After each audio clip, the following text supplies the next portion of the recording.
Have you been watching Wild Earth and dreamt of being right there on safari with one of the guides? Well, now you can. Wild Earth is offering you a chance to buy a ticket to dream.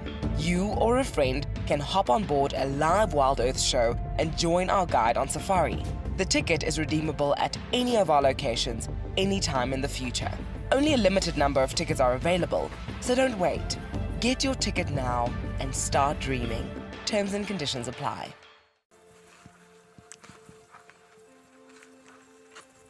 Hello, Mama. Just checking us out, everybody. There's no aggression here. Very relaxed. A herd of elephants moving around your car like that is truly, truly magical. Tune into Wild Earth every single day. It's in your nature. This is Rusty. He's my favorite vehicle and we've been through all the good times here in the bush. Now, if you feel a connection to Djuma Game Reserve like I do, then we have a fantastic opportunity for you. You can have your name engraved on a brushed metal plaque just like this one, and we will attach it to Rusty so you can always be with us on safari in spirit. We will even send you a digital photograph once your plaque is mounted on Rusty. Spaces are limited, so grab your spot now. My name is Taylor McCurdy and I work for Eco Training. I love hearing from all of the viewers. However, I particularly enjoy those of you who have been watching for a few years. Your questions are just so advanced and they really get me thinking. If you'd like to ask a question on Wild Earth, you need to register on our website. Once you've done that, head to the live safari page and submit your questions below the live feed.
This program features live coverage of an African safari and may include animal kills and carcasses. Viewer discretion is advised.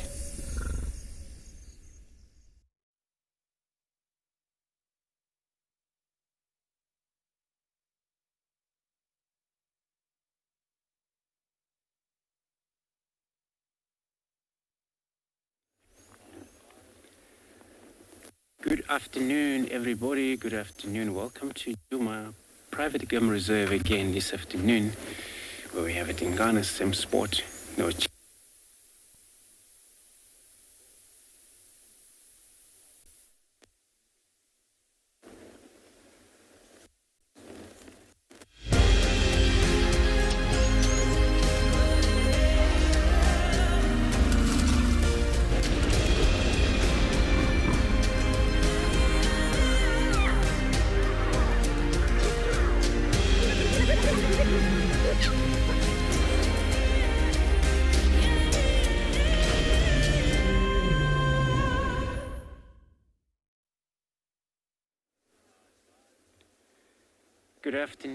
Good afternoon, everybody again.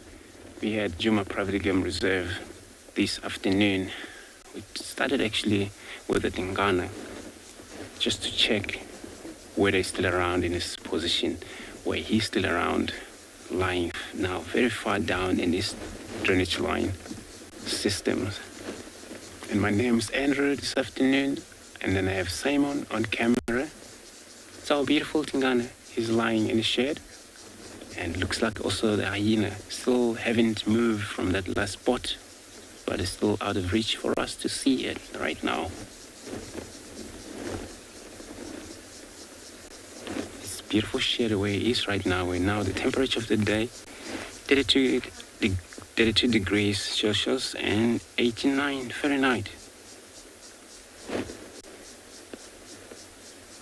Which indeed is warm.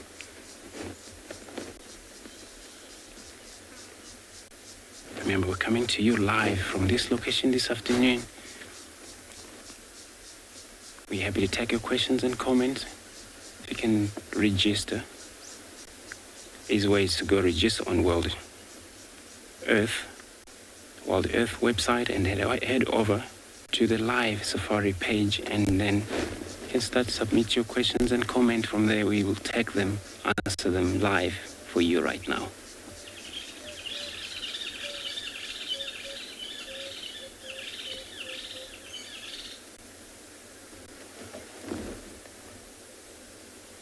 And if you are under the age of 18, you can pop us an email on kidsquestions@worldearth.tv.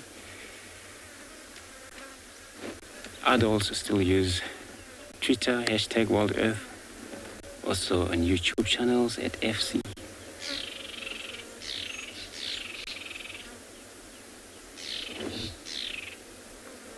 It's quite a beautiful scenery for such a leopard to be,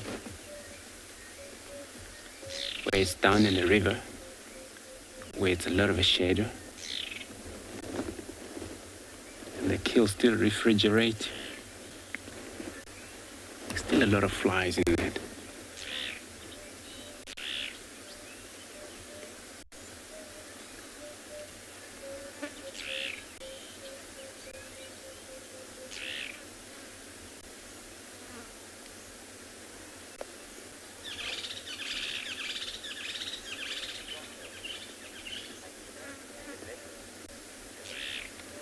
So you're asking which one is stronger between a leopard and a hyena.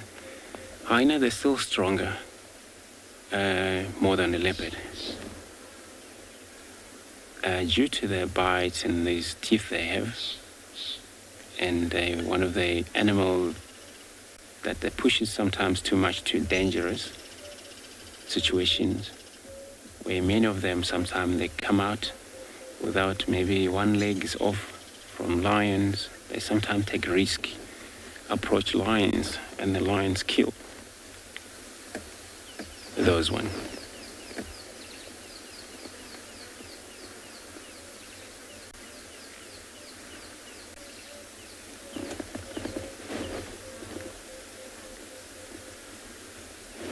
And at this stage right now, won't going to be anything. We don't know when he's last fared in that kill, but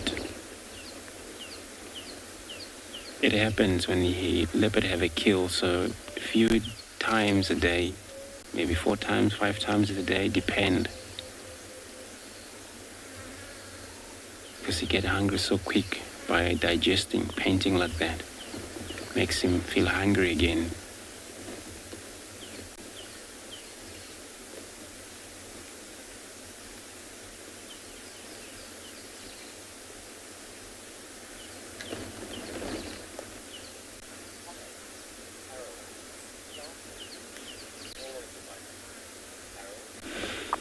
Carol, you're saying you're starting with the Duke, the leopard. I mean, Tingana itself.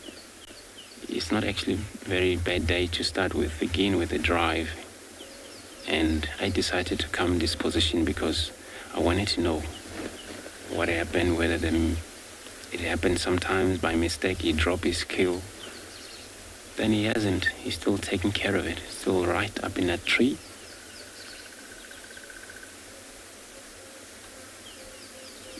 And he's lying comfortable. He's not actually hesitant that hyena will steal. Hyena don't climb trees.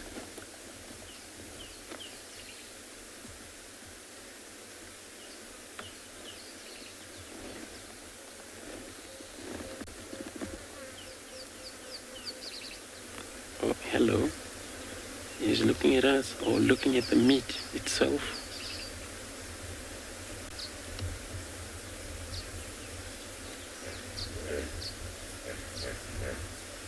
Is that a hippo I'm hearing on the background? Again, we're still south of Gary Dam here.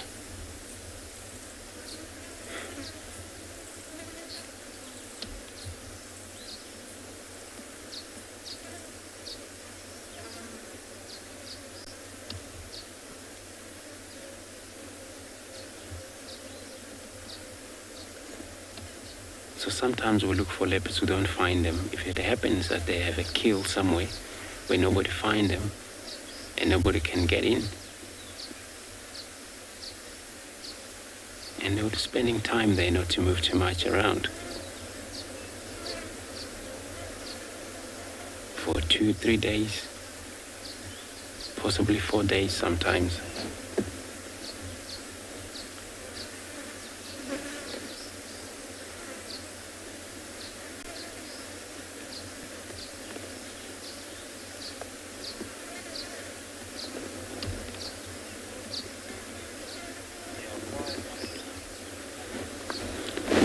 So Anderson, you're asking if he would still eat in that.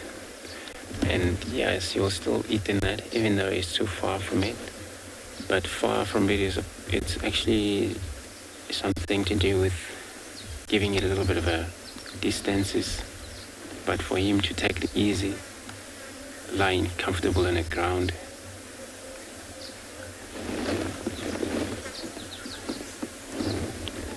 So, but you know, it's starting to get a lot of flies there. Maggots will respond soon to that meat. And that's where now it's going to be started pretty much to rot. And he still eat meat with maggots. That's the carnivore species. So the kill to feast, not actually, nothing goes to waste for sure. When he goes to that meat, all flies are just going to go crazy around, fly around on his face, but he's still going to go through the meat.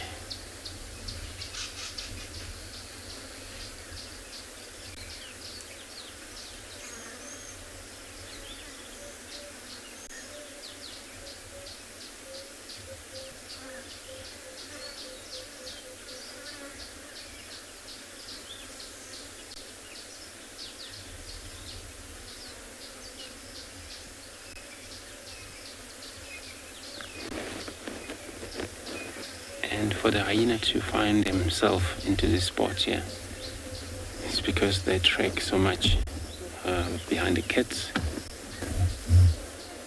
They're a very good tracker, or smell where the leopard had moved through. Beautiful scenery here, green grasses. Anything will approach him, you would notice because it has to disturb the grass.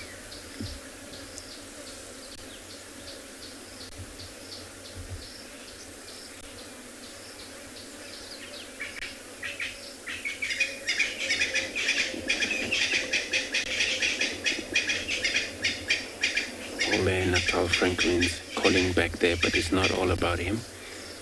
It's probably they're doing their own communication.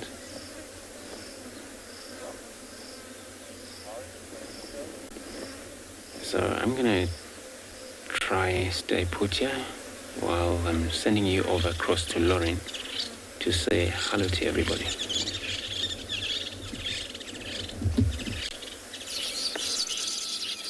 Good afternoon, everyone. Welcome on board, and what a perfect way to start the afternoon drive. I am huddled over around my monitor to not block the view, so I'll turn around for you all. My name is Lauren, and I have Davy on camera this morning. We've came to one of the best pans in Juma, and we're just admiring that dragonfly. It's one of the more common species that we see around here. And the view that Davy is giving us right now is actually perfect because you can see that the forewings, the ones at the front, and the back wings are not equal in size. Thank you, Dragonfly. Are you listening to every word I say? So you see the forewings are actually slimmer. They're the same length almost, but the forewings are slimmer and the hind wings are much, much broader, especially at the base. As a key identification feature for the dragonflies themselves. Ooh, and this individual has just been far too perfect. Taking a rest from all its activities as a dragonfly. I wonder if we can find any damselflies for you around here, which we could possibly do a comparison with. That's going to be tricky. Now, just an update from this morning. In case you missed it, we had Tandy. We also had Kuchava, but that was a bit of a disaster. And we managed to catch up with Tandy. She was hunting, and she seems to be sort of really utilising Gowrie Main at the minute, which is our southern boundary. And she seems to cross from Gowrie Main to Chitwa, and then back across Gowrie Main over to Torchwood and back and forth. So I think we may be lucky to find her. She was also with her son. What do you spot there, Davy? And that's exactly my plan for today, to go back. Maybe when it's just a little bit cooler, we'll spend some time at Chitwa Dam and try and see if we can locate Tandy and Cup. Kuchava and her son ended up heading on to Cheetah Plains. So unfortunately, we can't traverse there.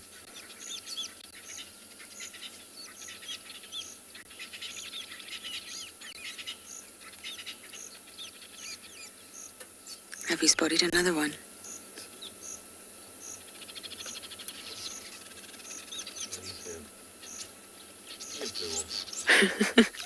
Dragonflies are not easy. Oh, there's one right there. You see it?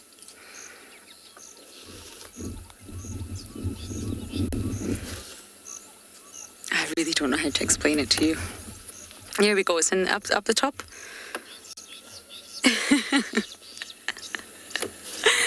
There we go. Look at the views.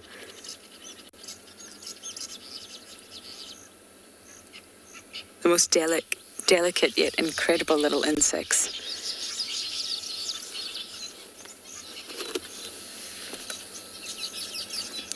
Morgan, I get asked this a lot actually, and it's very short, unfortunately. Normally, when summer ends, the dragonflies end, as with most insects. Very similar to butterflies and moths in that respect. They have different stages in their life cycle. So as an adult, you're obviously looking at an adult right now, it can be anywhere from a few weeks to a few months. Some species may live up to a year, but that's very rare. So that's why the insects are always so busy, because normally they've got very, very short lifespans as an adult. The nymph phase, which is a juvenile phase of a dragonfly, is aquatic, and it can actually live in the water anywhere between 1 to 6 years before it transforms into a dragonfly like we see right now. So the nymph phase is actually longer than the terrestrial airborne phase. It's a very short life cycle. And you know, when winter comes here, everything changes so suddenly. It's a completely different landscape. It's barren, it's quiet. And this dragonfly's just shown off now.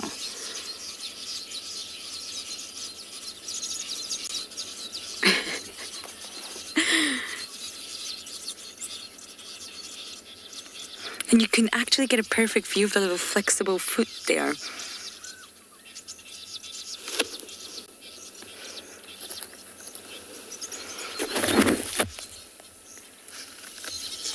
Might need to hear that name one more time, Jared, but they eat other insects, small ones. So mosquitoes, gnats, flies, hatenda. Katenda. I hope I got that right. So yes, they're carnivorous and they'll actually catch their prey in mid-air. Mosquitoes are their favourite. That's why dragonflies are so great to have around, especially high numbers of them, because they can stay around freshwater water bodies and they will feed on all the mosquitoes. There's actually a wonderful program in the Maldives where they actually create freshwater ponds. They're man-made because there's no fresh water there really, and they keep a very specific type of freshwater fish. And anytime any mosquito lays their eggs on the surface of the water, the fish just eat them. And it had such a high success rate, it actually brought the populations of mosquitoes down quite dramatically because it targeted the eggs. It targeted the offspring. And they have a lot of problems over there, not with malaria, but with dengue fever. And I've had dengue fever, and it's really, really awful. Really awful. It's quite an awful experience to go through, and it can be fatal. So it's a big problem over there, which is why they target trying to get rid or at least reduce the mosquito populations, and they use the fish. But dragonflies don't eat the eggs. They target the adults. The weaver's as busy as ever. Oh, they're mating. Oh, we're never going to get them. That's our goal today, Darby, to get some mating dragonflies on screen. What do you think?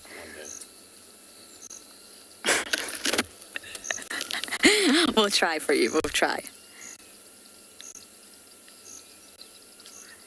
Okay, so we're going to bumble on south and slowly start our search for Miss Tandy.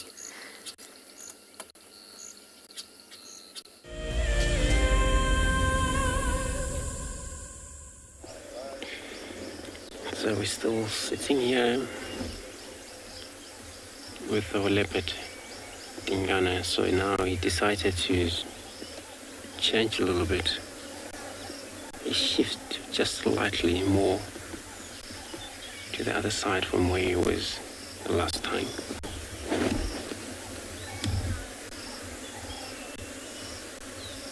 And then his meat is still safe, and it's quite a lot of a shadow here.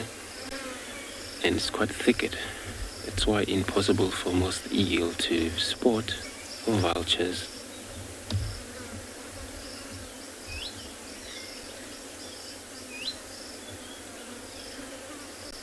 And there is a fly still making a lot of their way through. They'll feed and they'll lay eggs. Of course, maybe in the morning tomorrow will be a lot of maggots there as well. But he's still gonna love it. Finished it off everything.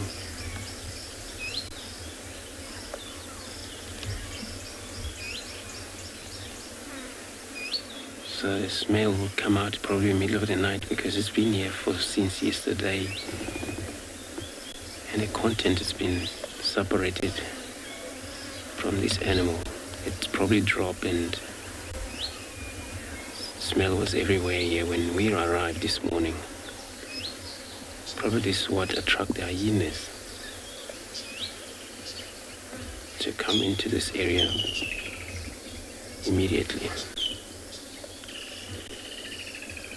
But only one hyena.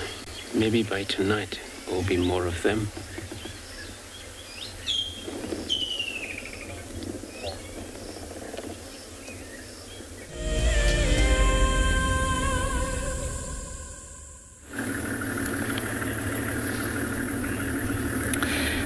and welcome to And Beyond Gala, where we are hoping to be as lucky as Andrew at Juma this afternoon. We'll see if we can find a leopard or lion or dogs, I guess any carnivore for that matter. We'll even take mongoose, eh, Bike? My name is Marna, and with me behind the camera is BK. And like I was saying, first prize would be leopard, but we'll take any carnivore. We are driving along, well, we're driving on a road that runs parallel to the Timbavati River at the moment. It's a nice thick area, lots of dense vegetation here, lots of big trees as well. And so far, we've driven a part of the riverbed. We picked up some seeds. We looked at some tracks. Some impalas here, but no tracks that we were looking for yet. Oh, look at all the little ones. Oh, there's a whole bunch of them. Let's wait for them to cross.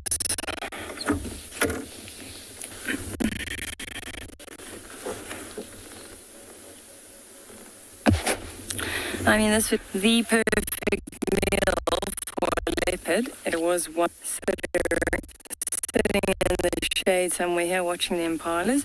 These little ones, that's the perfect meal. How cute is that? I love when they bunch together like this, forming these little creches. This is quite a large herd of impalas.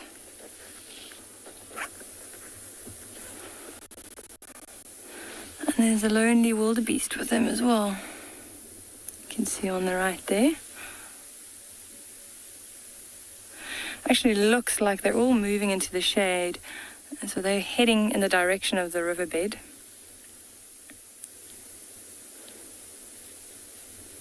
There's a little bit more shelter on that side.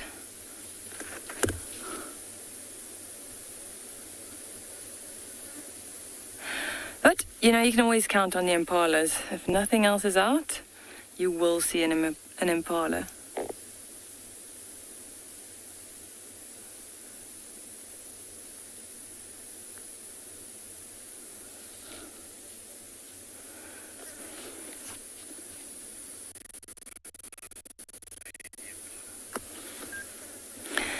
The baby impalas are adorable.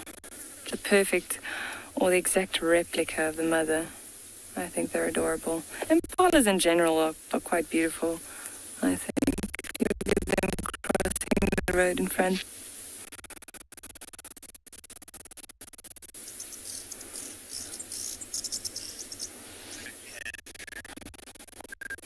All right, we're going to send you back to Andrew at Juma.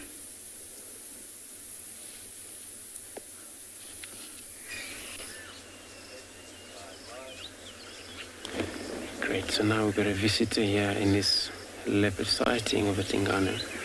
It looks like a plated lizard making its way through this area for its hunt. This is what happens sometimes when a leopard sees these lizards. They would hunt them when they're hungry. But not right now. It's actually far from Tingana. Right now, it's actually a little thing anyway. You hardly hear it move through these grasses.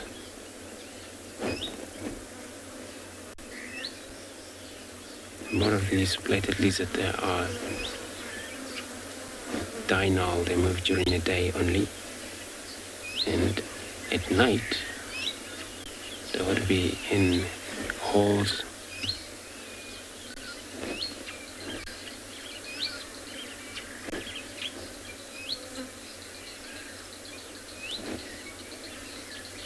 Is it trying to, what you see there is breathing under the throat.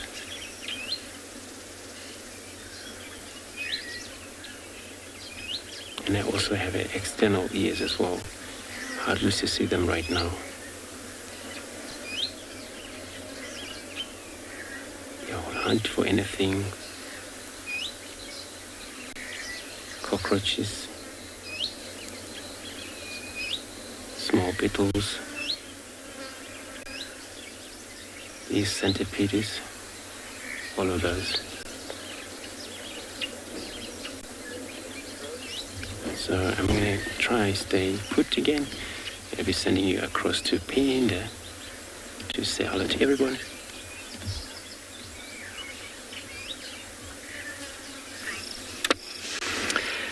Good afternoon from and beyond Pinda Private Game Reserve.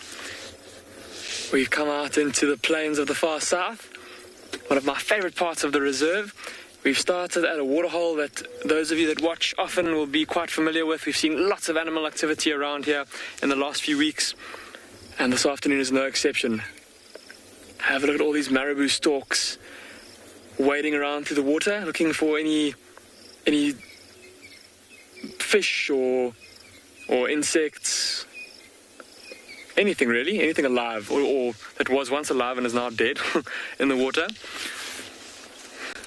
My name's Damon, and behind the camera we've got Owen this afternoon, and we're going to be, like I said, exploring these plains to go see if we can't find any maybe rhinos to start the afternoon with. It's really hot here today, and so I think with it being so hot, the rhinos that we're after will probably be looking for water like this or for a mud wallow to go and cool off in, and then maybe a bit later, once it gets a bit cooler, we'll go try and find I know that those of you who watched this morning or who watched with Grant, you guys saw that lioness with her youngsters and that zebra carcass, so we'll maybe head in that direction a bit later.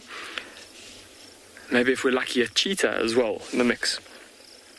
But for now, let's have a close look at these marabou storks. We've only just arrived here, so I have not yet had a chance to look through my binoculars to see exactly what they're eating. I've just seen them kind of stab their bills into the water once or twice.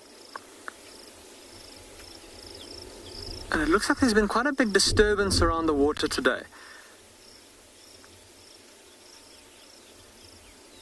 And so all that churned up soil might have exposed some insects' burrows or little invertebrates living in the upper layer of the soil, because I saw some other insectivorous birds here also sitting on the ground. There was a European roller just a second ago, but it's now vacated the area. So Owen and I have just been discussing the appearance of these storks. I don't know if any of you have seen them. I'm sure many of you have seen them before, but have a look at those heads of theirs. Almost look like they're going bald. There's that very pink skin and that very fine fluff growing around their heads. And a very heavy, very powerful bill. It can be used for so many things, like I was saying. You can catch fish with it, pluck up insects, and even go through a carcass, make short work of carrion. There we go, there's one on the far left that just caught something. I think it's a grasshopper. It just picked it up off the ground. I don't know if any of you are able to see that.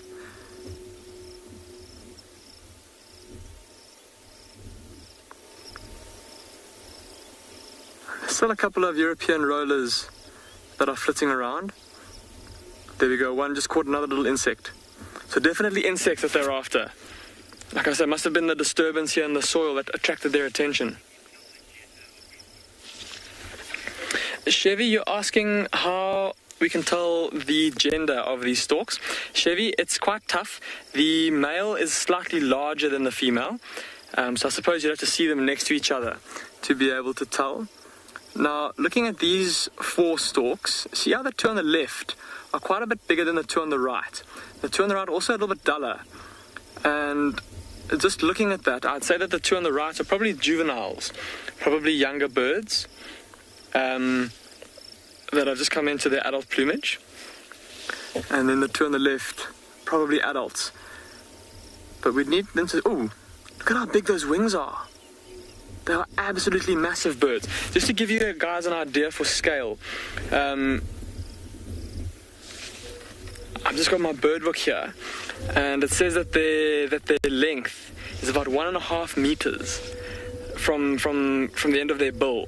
So that's a good 4.5, maybe close to 5 feet, somewhere around there. Just in terms of their length, that's a very big bird. You see when those wings open also, how massive they are. And they use those big broad wings for soaring, riding on thermals as they fly over the grassland, looking for carcasses or any patches where there might be a good amount of food. Another thing we often also see marabou storks doing is, especially now in these kind of conditions where there's pretty hot weather and dwindling water sources, even though we've had rain, we haven't had enough that it's been able to actually fill our water holes and fill the river. And so what we've been seeing is that the larger water holes drying up, the fish are starting to struggle a little bit, and we've actually been seeing die-offs of fish in some of the bigger water holes because there just isn't enough space for them, there isn't enough oxygen in the water for them. And we've seen at a couple of water holes around and beyond Phinda, these storks, as well as other fish-eating birds in good numbers, coming to feed on the dead and dying fish. Have a look at those two on the right there. See how they're walking around the edge of that little pan there? I don't know why, but I don't know if I've said this before, they always remind me of like an invigilator in an exam room, busy pacing up and down in between the rows of desks, making sure that there aren't any students trying to cheat, using crib notes or cheat sheets, so that they've got their hands behind their backs. And just having a look around us, like I said, it's really, really hot at the moment, and the sun is super intense, so there's not very much movement coming from the open plains around us. All the animals are tucked away in the shade, trying to keep out of the sun, or trying to be in the shade, but also exposed to the breeze, just trying to cool themselves down. But these storks are walking around out in the open as if the weather's fine. And one of the ways that they're able to do that, and I'm going to ask you, Owen, if you can just zoom in on either of these two storks coming towards us. If you can zoom in on the upper part of their legs. So have a look. There we go. I'm using my binoculars. So have a look at that marabou stork's legs. See how low down the legs are black, but then a bit higher up the legs are a whitish color. And there was one individual that was very noticeable on. So what's happening there is that this stork, and I know this is going to sound gross, is basically passing all of its waste onto its own legs.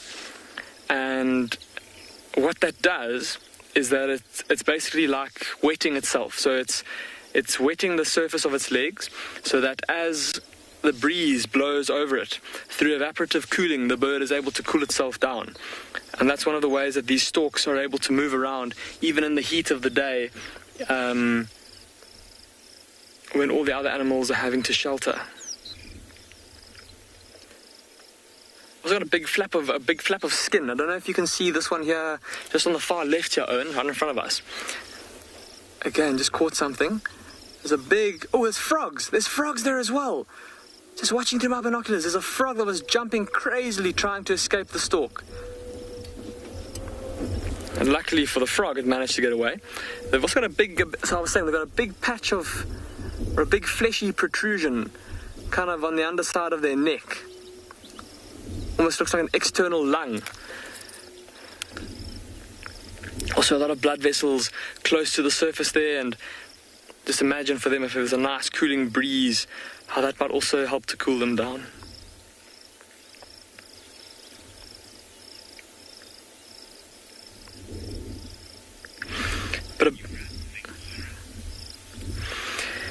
But a nice start to our afternoon.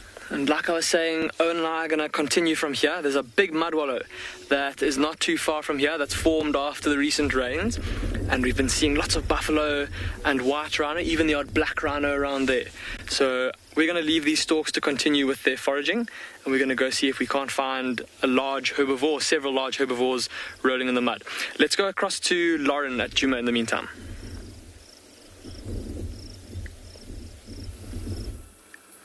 I just found this little creature on my knee, and I now have a huge, itchy, fiery red welt, which is growing slowly by the minute, because this is a type of hairy caterpillar. I've got my porky pointer, there, just so you can sort of understand how small this little individual is.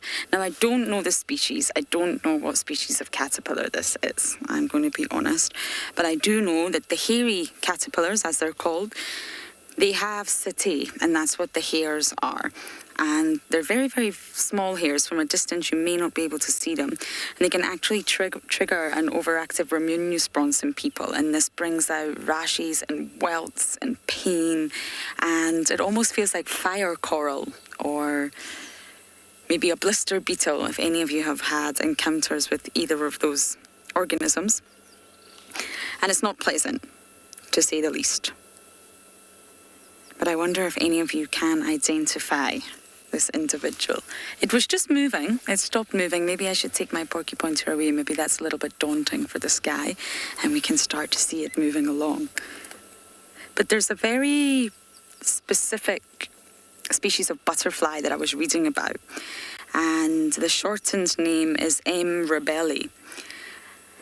I think it's found in Europe, and basically it's a threatened species, but the larval stage, which is the caterpillar stage right here, they actually impersonate red ants, and they do it so well and so faithfully that ants, the worker ants, because ants have a caste system as well, they actually worship these caterpillars as if they were the queen. They treat the caterpillars like their own queen. And they care for the caterpillar as it's developing and getting bigger and stronger before it obviously forms a chrysalis and turns into a butterfly. And they care for the caterpillar at the expense of their own lives. Can you believe that? And there's lots of sort of research into what on earth was going on. Why would ants do that? And basically, these caterpillars, M. rebelli, when they're getting ready, once they've sort of gorged themselves and fed on all the delicious foliage and green leaves, and they're getting ready to begin their transformation into a butterfly, they actually drop from trees and branches and plants to the ground. And once they're on the ground, they secrete very, very specialized chemicals that only ants will understand, because ants are olfactory. So what happens here, even though it looks like an ant, it's obviously not a red ant. These worker ants are essentially duped. They smell the chemical, and straight away they're duped into believing that this creature on the floor is their queen. Can you believe that? Not a caterpillar, which it actually is. And they believe it's the queen of their colony, based solely on smell, not on appearance or audio or any other sort of sense, solely on smell. So what that actually means is that they carry the caterpillar to safety, they guard, they defend, and they feed the caterpillar. Can you believe that? The caterpillar is completely protected by these fierce, strong ants. And then what happens is once the caterpillar is ready, it will just form a chrysalis and eventually transform into a butterfly and fly away. And it's been brought up, it's been reared, it's been fed and protected by ants, because these ants have been duped into thinking it was their queen. Unbelievable. But I believe it's a threatened species. I think they're quite seriously threatened with extinction, which is why science is looking into them so much. So they're called parasitic because of that behavior. They're leeching from the red ants. But it's not this species, of course. I actually don't know what species we're looking at, I'm afraid. I just know this is a new caterpillar. It's very small. And I think it's only just recently hatched from the eggs. The role of the caterpillar is to get very big and very strong, and very fat, really, in order for it to liquefy and do the transformation. But unfortunately, my leg is not in a good state. David, you're saying what a crafty caterpillar. I know. They're actually, I personally feel that caterpillars are overlooked. They're really, of course, they will transform into moths or butterflies. But they're really incredible, especially in the way that they move and the way that they navigate, the way that they sort of just solely eat. They don't reproduce. Caterpillars don't reproduce. It's the butterfly, the adult form, that reproduces. The caterpillar's role is just to eat. Awesome. Really, they have 6 legs, even though it doesn't look like it. Caterpillars will have 6 legs. Or they're not really legs. They're normally called false legs or prolegs. And they're literally just suckers. Little sort of suction appendages that they can move along the ground. They're not actually legs like the butterfly will have. And now I don't know what to do with this little guy. Do you want to pick him up, Darby? Porky pointer. Porky pointer. That's a good idea. I can't risk getting touched by this again. Some reactions can be so severe from hairy caterpillars that people can end up in hospital. Okay, I'm going to do my best to put this little guy back on a leaf, but I believe Andrew also has something very small for you.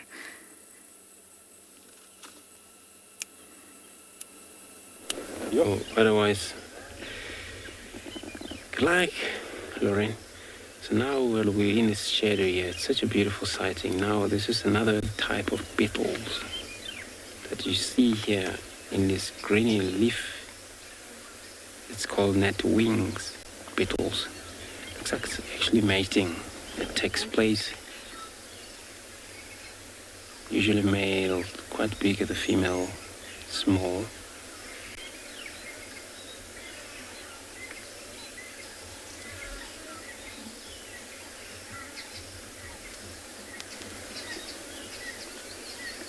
And this is actually probably the full grown size. And they grow up to 6.22 millimeter.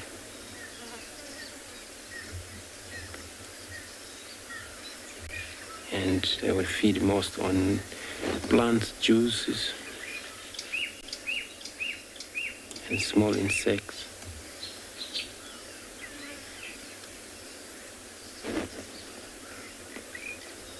They're more likely to come out where they're available during this raining season. In the winter, they won't be around, hibernate, lay eggs that last all winter.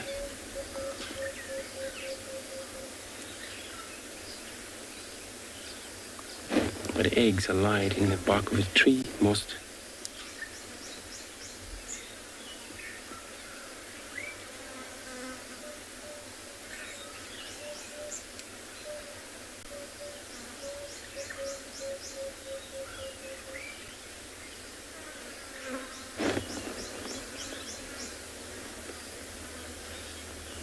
Yeah, indeed, it's such a beautiful color. It's got looks like two different colors. There's a lot of blacks and dark oranges.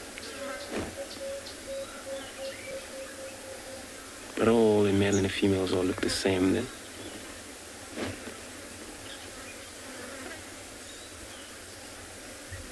So feeding methods is that we have a kind of like a straw, but nettle.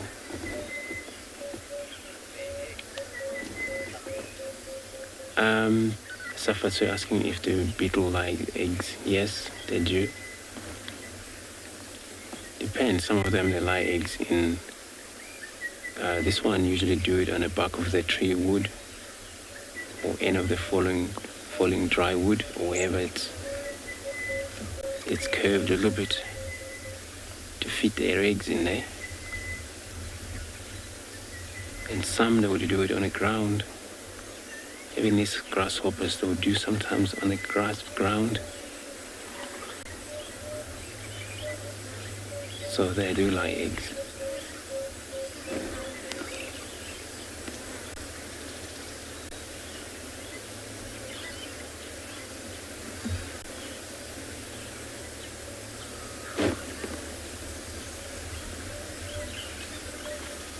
So it's got a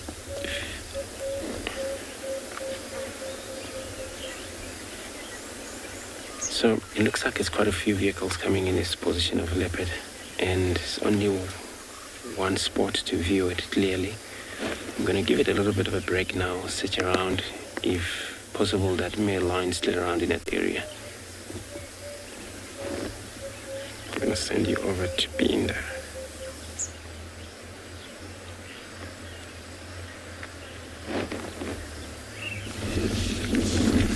Welcome back to Ambient Pinder, and Owen and I drove past that mud wallow that we spoke about just now. There was nothing in the mud wallow, but we could see from the mud wallow this herd of 4 white rhinos, or this group of 4 white rhinos. It seems like we're a little bit too late. Have a look on their backs. See all of the caked mud that's covering them. Look how dark they are from having rolled around in that rich dark mud. And looking at how dry their backs are already, they probably had their mud wallow quite a bit earlier on today. Like I said, it was really, really hot today. The breeze has picked up a little bit though as the afternoon has worn on. And it's no doubt that cooling wind that has brought these rhinos out of their resting spot for the day. There's a couple of thickets of tamboti trees behind us. Also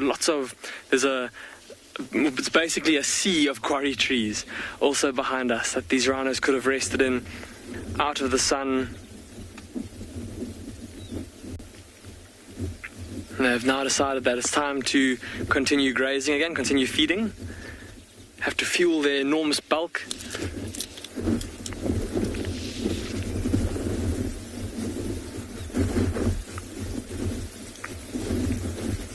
See how there's kind of two different sizes. There's this one that's closest to us, which is quite a bit bigger than the other 3. And then those other 3 all are very similar size. So what it looks like is a mother and her calf, and then 2, what we often refer to as kind of satellite calves that have left their mothers, or that have been pushed away by their mothers when they are about to have a new calf. And they've kind of just latched on to this mother and her youngster for a bit of safety in numbers, a bit of protection, a bit of company.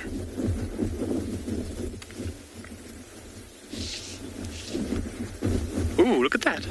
See the big female throwing her weight around there and pushing a sub-adult off of what must have been a really good patch of grass there, a really nutritious patch of grazing. I'm just looking through my binoculars, everybody, and you guys can use the zoom of the camera. Have a look at the grass around where those rhinos' heads are at the moment. The plains look relatively green, but on closer inspection, this grass, and just looking at the grass next to me on the ground, it's becoming very dry very quickly. It's almost like it's desiccating. The sun is too hot, it's too intense. And the last rains that we had brought a lovely flush of green to these grasslands, and it saw the return of herds of wildebeest and zebras and white rhinos. But now, having not had rain for the last 5, 6, 7 days or so, it's all just dying again. The grass is all getting withered away. And what that's going to mean for these rhinos is that they're going to have to do a lot more moving to try and find enough to eat. But see how they're going downhill for now. And using my binoculars again, looking down into the valley there, obviously in the bottom of the dip there, water will be held a bit better, held a bit longer. And so the grazing should be a bit more nutritious down there. Oh, let's quickly go across to Juma. Apparently Lauren has found a kingfisher that's hunting.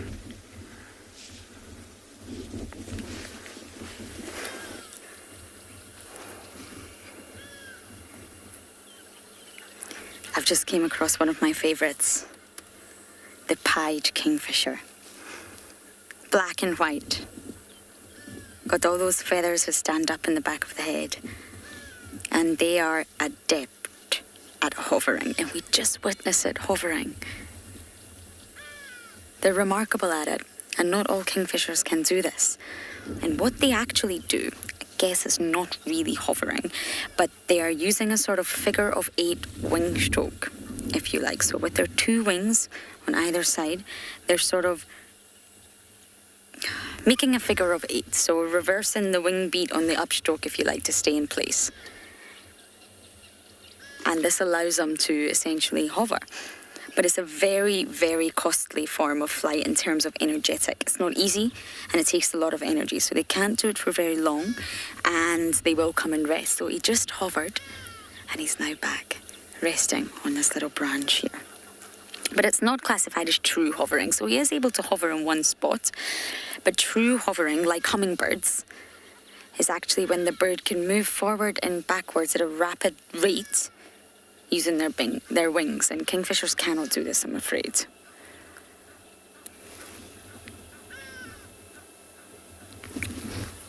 But they are able to stay in the same place above the water. Now, Davy wants me to get a little bit closer. He's desperate to get close-up views. So, we wanted to show you the bird because, well, you know what happens with birds, everyone. They have a tendency to up, and away. Like that. He's hovering, he's hovering.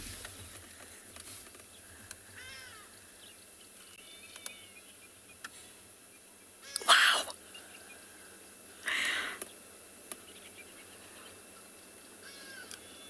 Did you look at that?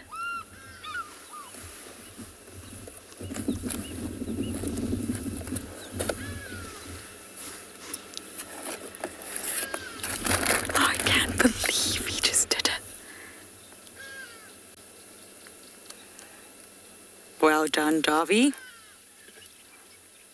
We didn't manage to get close, but we still managed to get a view of it hovering. Now you can identify the male and female. Oh, and we're off again. Oh, I've lost him. He was getting ready to hover there. They eat mainly fish, so they hover and then dive down with that huge beak of theirs and catch some fish. But now I can't see where he's gone.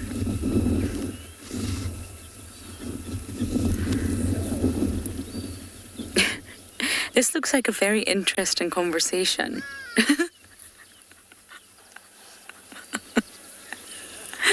Okay, as I try to understand what this conversation is all about, we're going to send you back across to Pinda and the rhino.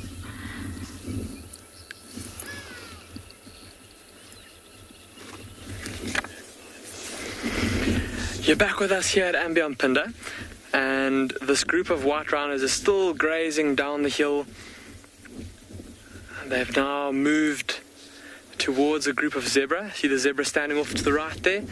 Standing very still, broadside onto the wind, trying to let that breeze blow over their bodies and help to cool them down.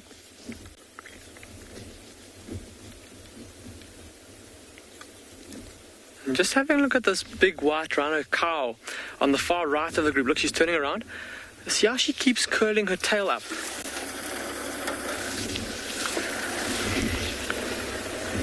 Almost like she's a bit agitated. There is a vehicle that's passing us, but I don't think that's what's agitating her. There's something it's got her irritated. See that? She curls her tail up over her back.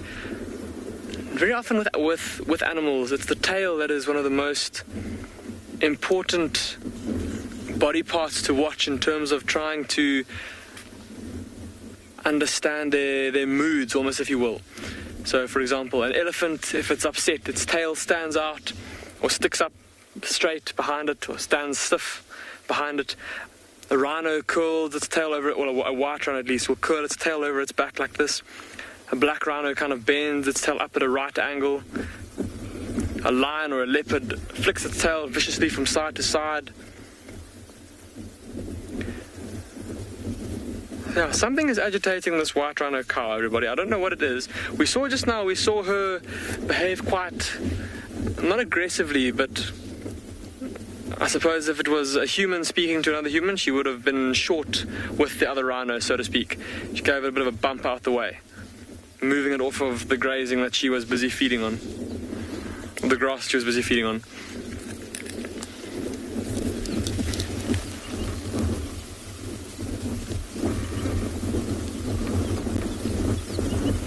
The rhino's also now, or at least the big cow on the far left, standing also broadside onto the wind, letting it cool her down. Such a massive body.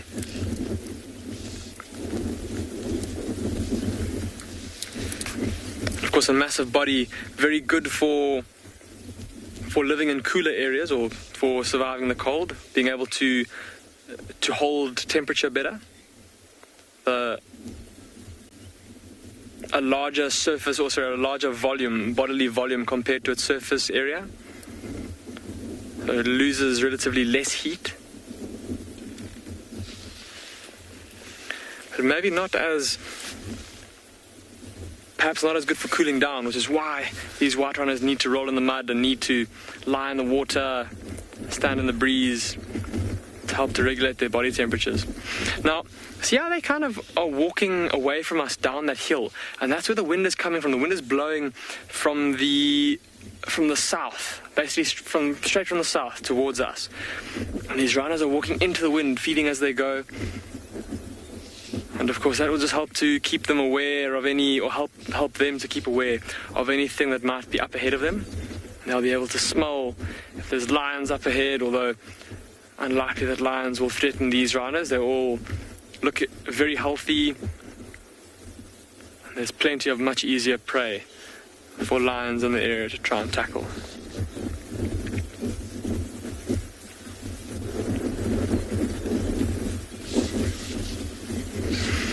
But I think these rhinos are just going to keep on feeding down the hill towards that little riverbed. Like I said, it looks like the grass is a bit greener down there, and that's no doubt where they're going to get the best forage they can possibly find. So Owen and I are going to leave these rhinos to let them continue with their grazing for the afternoon, and we're going to head further south into the plains to go see if we can't find some cheetah.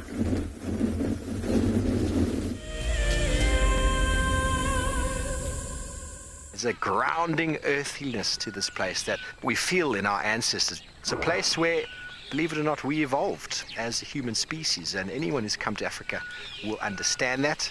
The connectivity that the continent has to the person and to people's souls is next level. I am thoroughly looking forward to taking you on your next adventure when we explore all the small and big things. Catch up with the guides daily here on Wild Earth. An ever-increasing part of the global population is losing its connection with nature. Wild Earth is here to reduce people's stress and anxiety, allowing you to escape into nature even just for a few hours a day. However, Wild Earth is expensive to run, and we need help from you to keep this ship going. Wild Earth Explorers gives you the opportunity to be part of a program that supports the sharing of nature with the world. My name is James Hendry, and I work here at Djuma Private Game Reserve in the Sabi Sands on the western fringes of the Greater Kruger National Park.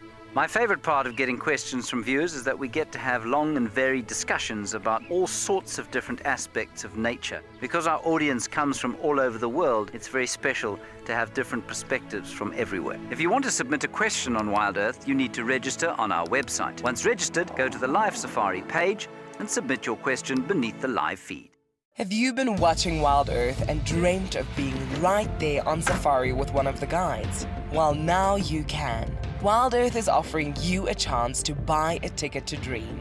You or a friend can hop on board a live Wild Earth show and join our guide on safari. The ticket is redeemable at any of our locations, anytime in the future. Only a limited number of tickets are available, so don't wait. Get your ticket now and start dreaming. Terms and conditions apply.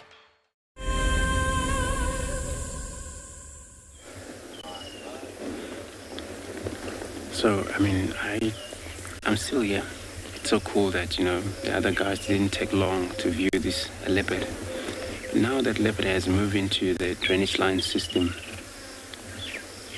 But the visitor here of our hyena still right there. As you can see, the light is penetrating through from the other side. We're looking at the western direction right now.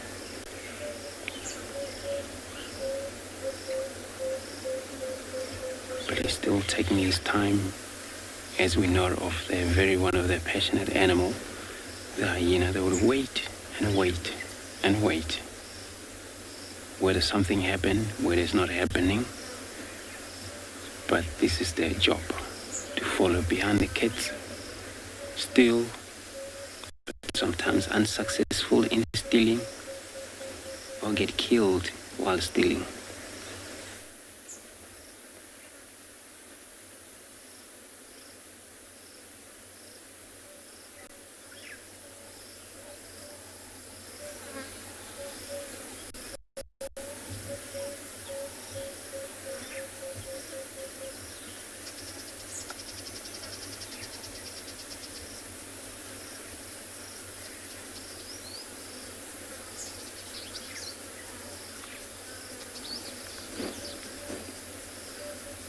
And they have incredible. Yeah, indeed, he looks so beautiful. She looks so peaceful. And he is one. It's actually on the ground. Obviously, like dogs, most even cats, those animals that lie down flat. What happened when their ears are attached to the ground?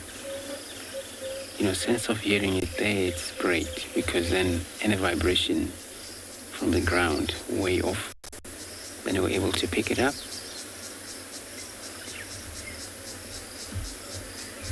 Or anything that touched the grasses here, that I know were able to hear it.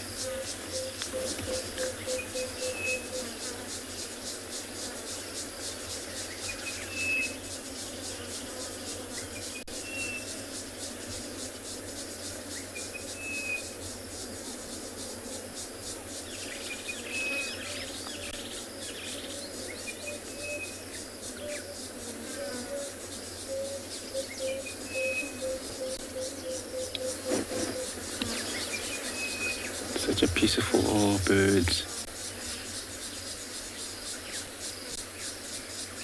Orange-breasted bushrak was calling.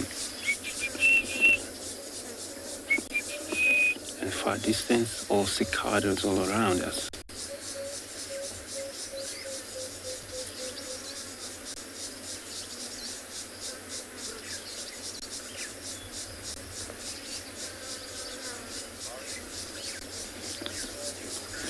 So I'm going to move off and then we'll come back here.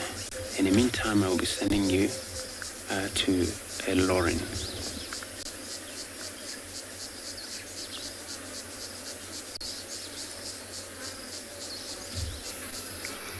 We've been watching this green-backed heron, perched in almost an uncomfortable manner, getting ready to strike. But nothing has happened yet.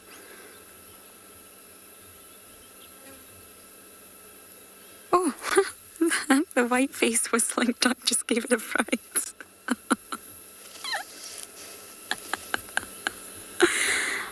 Well, that put you off, didn't it? It's rather unfortunate. You were getting ready to strike. Doesn't look happy.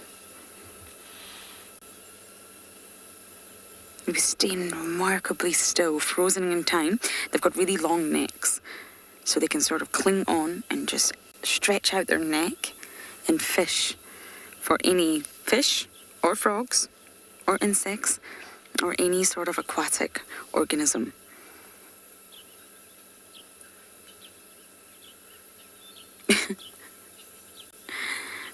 That duck just appeared out of nowhere. You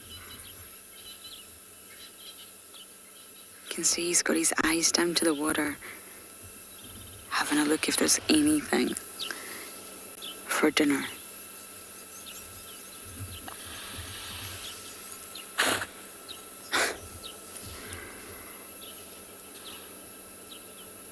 They're incredibly successful as well. I wonder if this is the same individual that we see at Chitwa Dam a lot. And they're very successful with their hunting technique. It requires a lot of patience, but it normally pays off.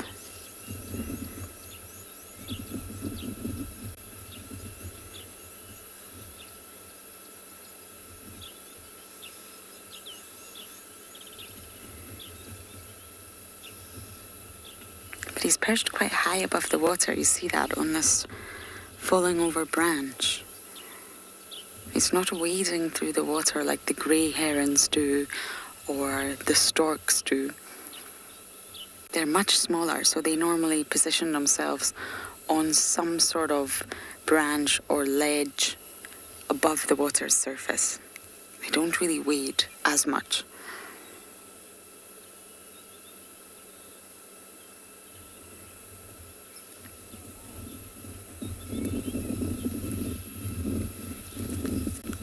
I found our kingfisher as well. I'm going to have a look through my binos and see if it's a male or female. Do you see it, Davy? Right up there.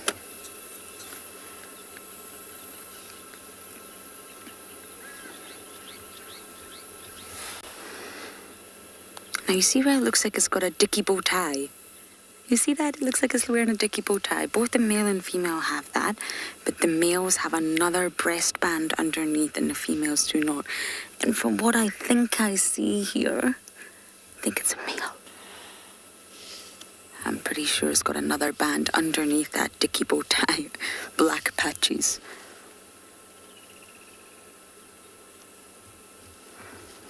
Jared, sorry, can you just ask that question one more time? It's about predators of the heron. I didn't catch the name.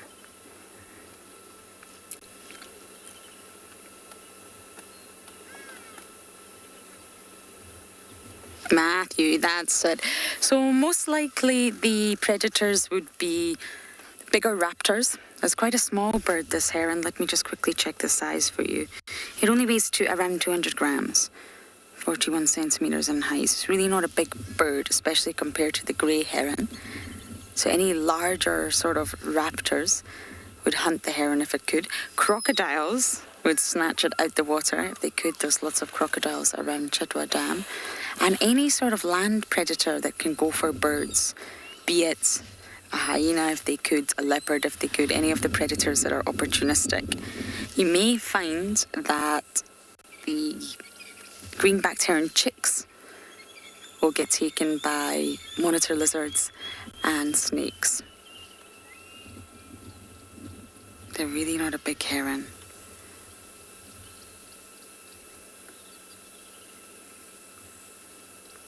I feel like we could sit all day and just watch this guy not move a muscle. So they sort of wait until their prey's in striking range. And then they stab it. I know that doesn't sound very pleasant, but they stab it with that large beak of theirs.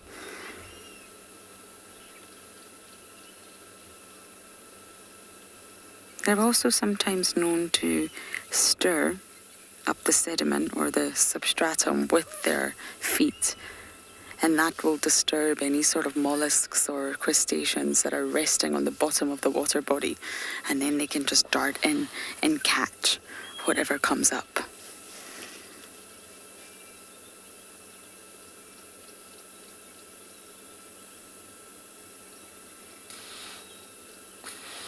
They will also snatch dragonflies if they can. If a dragonfly lands close to them on one of the blades of grass, it will eat the dragonfly.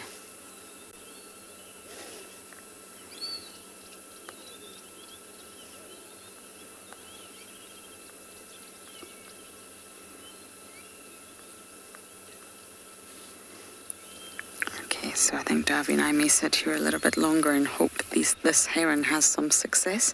But for now, we're going to send you guys across to Andrew.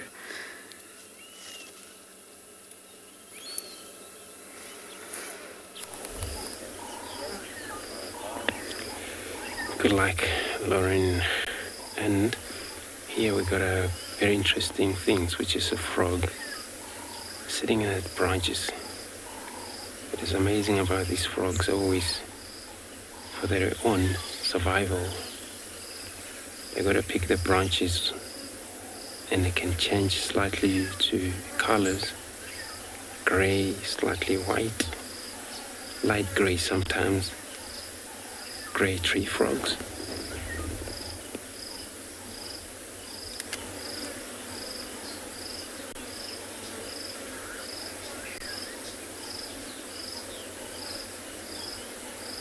And there's quite a shadow there where there's not much of a light.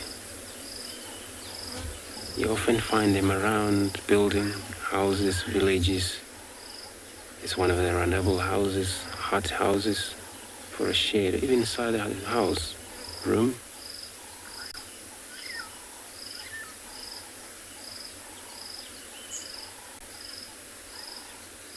And they do important work, get rid of the mosquitoes, insect, flies and that.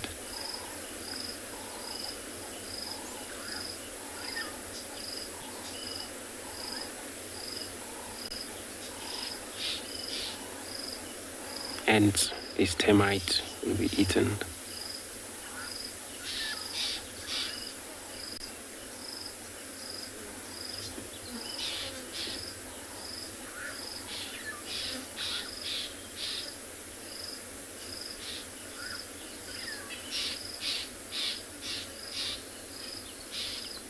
If you look under the throat, that's the way of a breathe.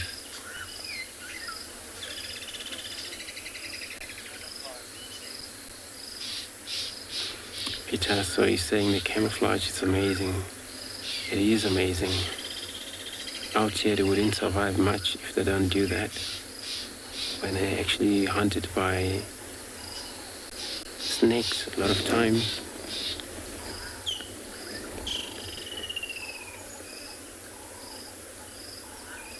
And those, when they're near the water, it's a lot of water birds, such as the herons. Most, even these kingfishers, those pied kingfishers, they would find feast on this one. So it's a meal for somebody.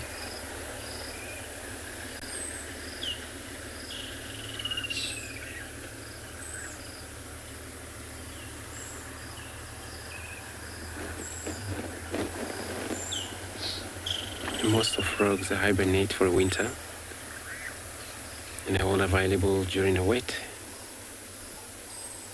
because so much rain. They gain access to a lot of food, insects. Where in the winter there's no such a insect out here, not many of them.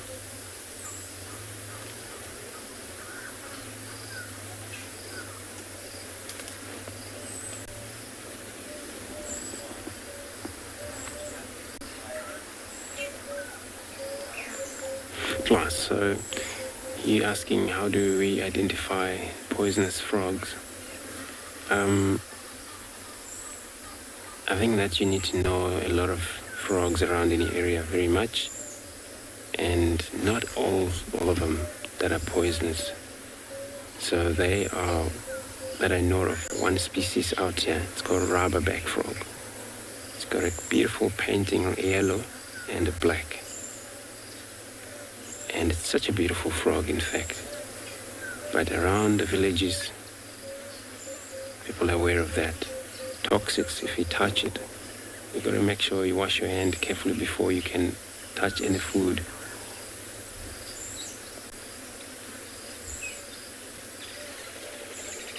So they produce such a chemical which is a protection against themselves, self-defense. But many of the others, such as this one, no. You can hold them up. You can wash your hand if you want, but then nothing will happen.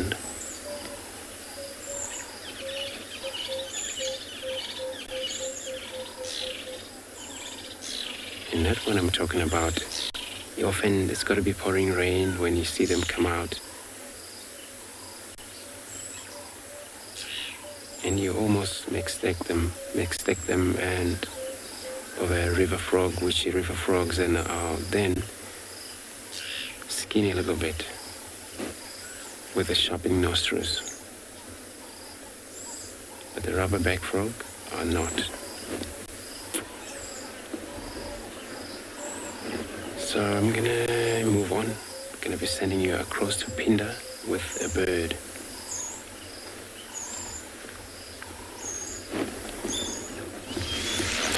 Welcome back to Ambient Pinda, where Owen and I are still on our cheetah search.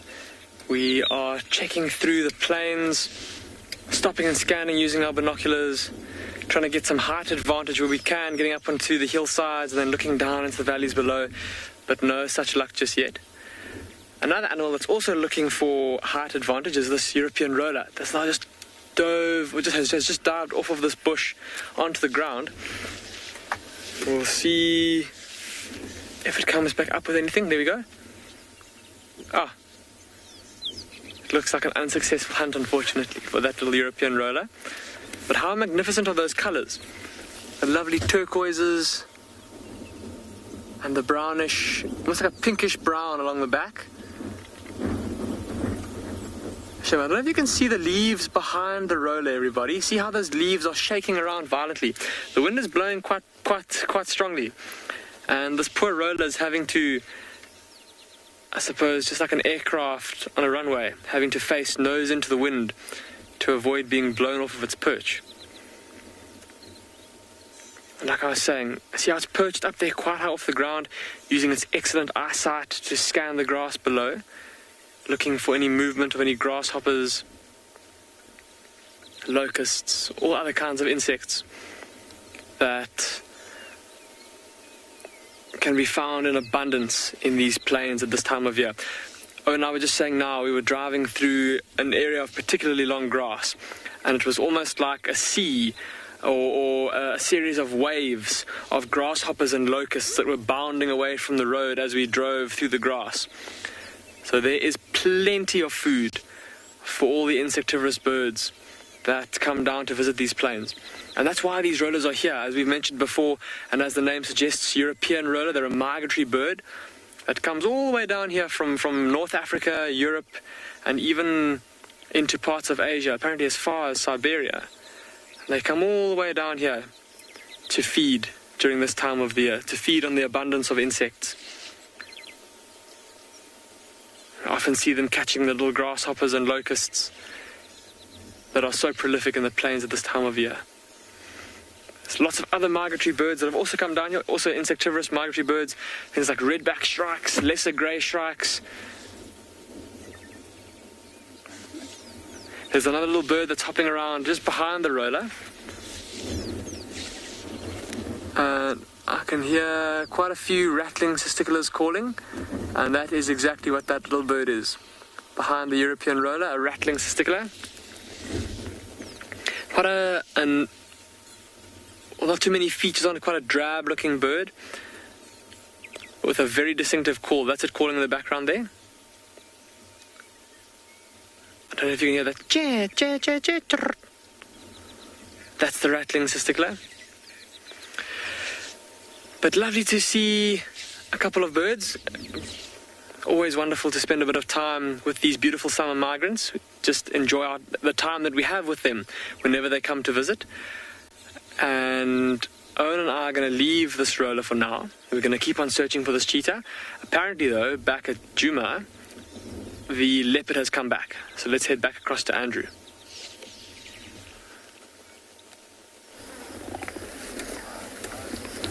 Good luck, Damien. So sometimes it's so cool, when you're going to decide when you're going to go. And then finally this leopard climbed trees over here. It's so cool that we've been talking about small thing holding us up. And all we see in Ghana is back in that kill. And you can see all flies disturbed because he's now feasting on his prey.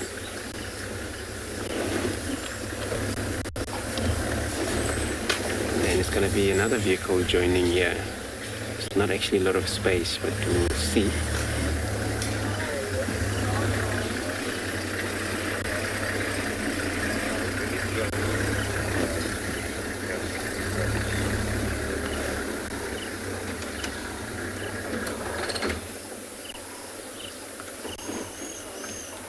So we're not sure how many times he actually climbed there today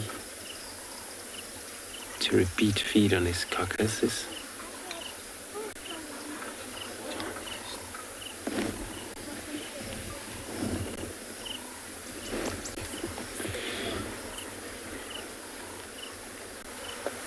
he's got to make sure it doesn't fall down because hyena is on the ground already.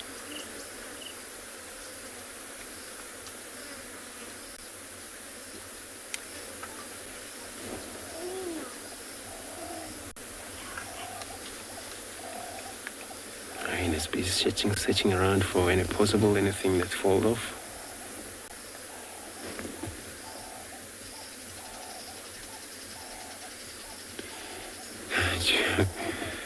Well, yeah, indeed. I can smell the carcass here. We actually so close to it right now. But the wind is blowing slightly away from us. This morning was a very smell though, because all the contents was spread around on the ground.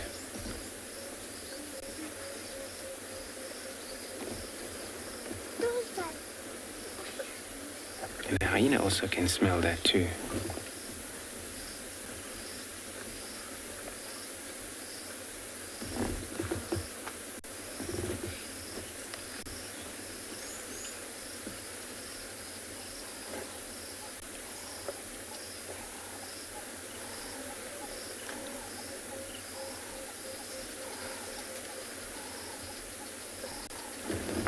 So there's quite a big male leopard out here, and he's got to make sure he eats everything as he can hear crunch.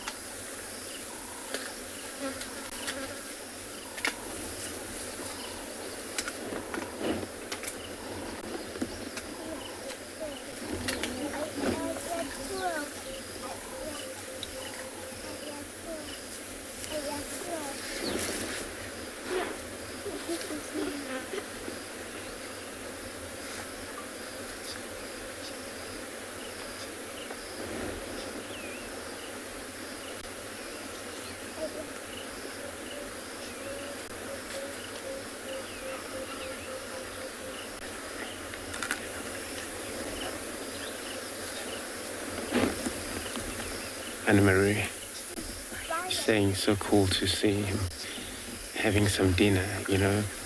He did actually very well, the killing impala around here. And it's also important that he managed to keep it safe since yesterday.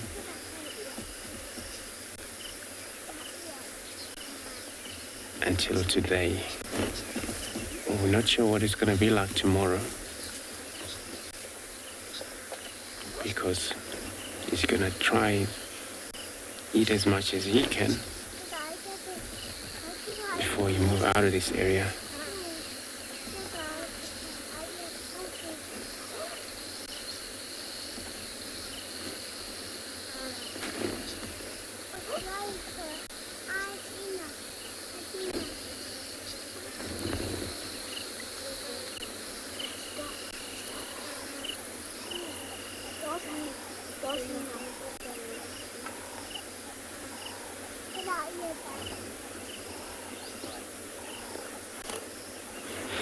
So Matthew asking, how do we identify the leopard?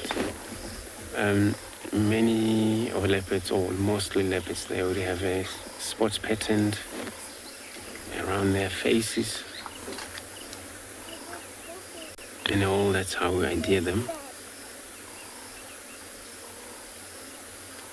Some would idea them if they've been in the area for long.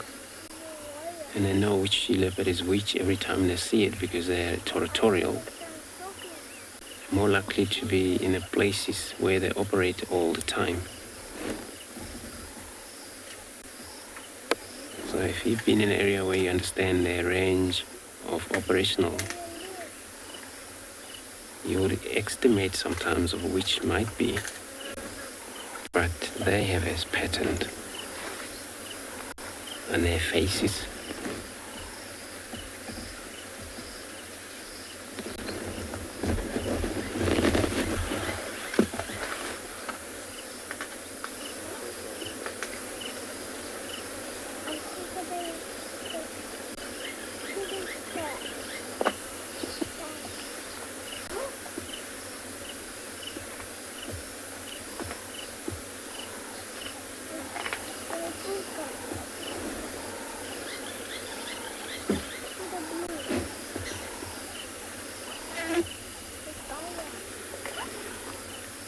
female impala's getting done.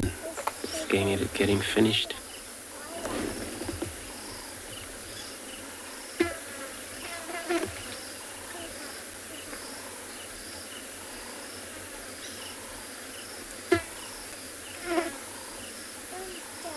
It's probably this impala from one of the group that they hang around in quarantine, which is the western side of the camp. But now they probably forget of what happened yesterday morning. And they're so quick to forget as an impala.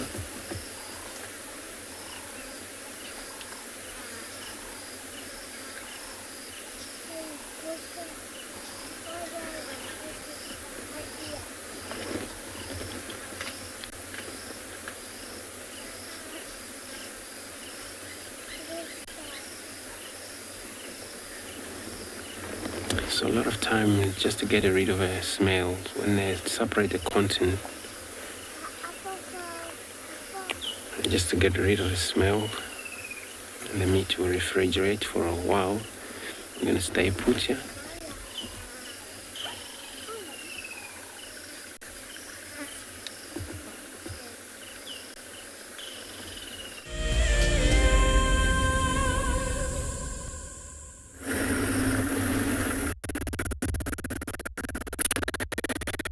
Welcome back to Ngala. We are still on the lookout for any carnivores, found any fresh, really hot. Bika actually suggested earlier that we look for a mud wallow for ourselves. Haven't found any of those either. We are approaching one of the bigger water holes. We're going to see if there's anything down. And we are operating in the western parts of the reserve this afternoon. Usually a really good place to find wild dogs, which would be a treat. This time of day, any of the cats or the dogs, they'll probably be sleeping in the shade of these shrubs or under a tree somewhere. It's still a little bit hot for them to move around. And even the other animals that we've been passing, like the impalas and the zebras and the wildebeests, they've been standing in the shade. It's very hot.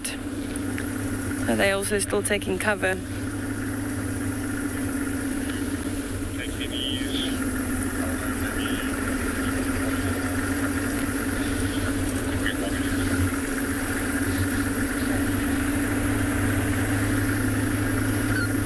It's nice and open in this area as well. We sometimes find cheetah in this area. Not that cheetah is very common on Ngala, but in these more open plains, we sometimes find them. And you can see this is quite a nice clearing. Lots of impalas here as well. Got these small shrubs scattered in the clearing, and that's perfect for them. And they sometimes even hunt in the heat of the day as well.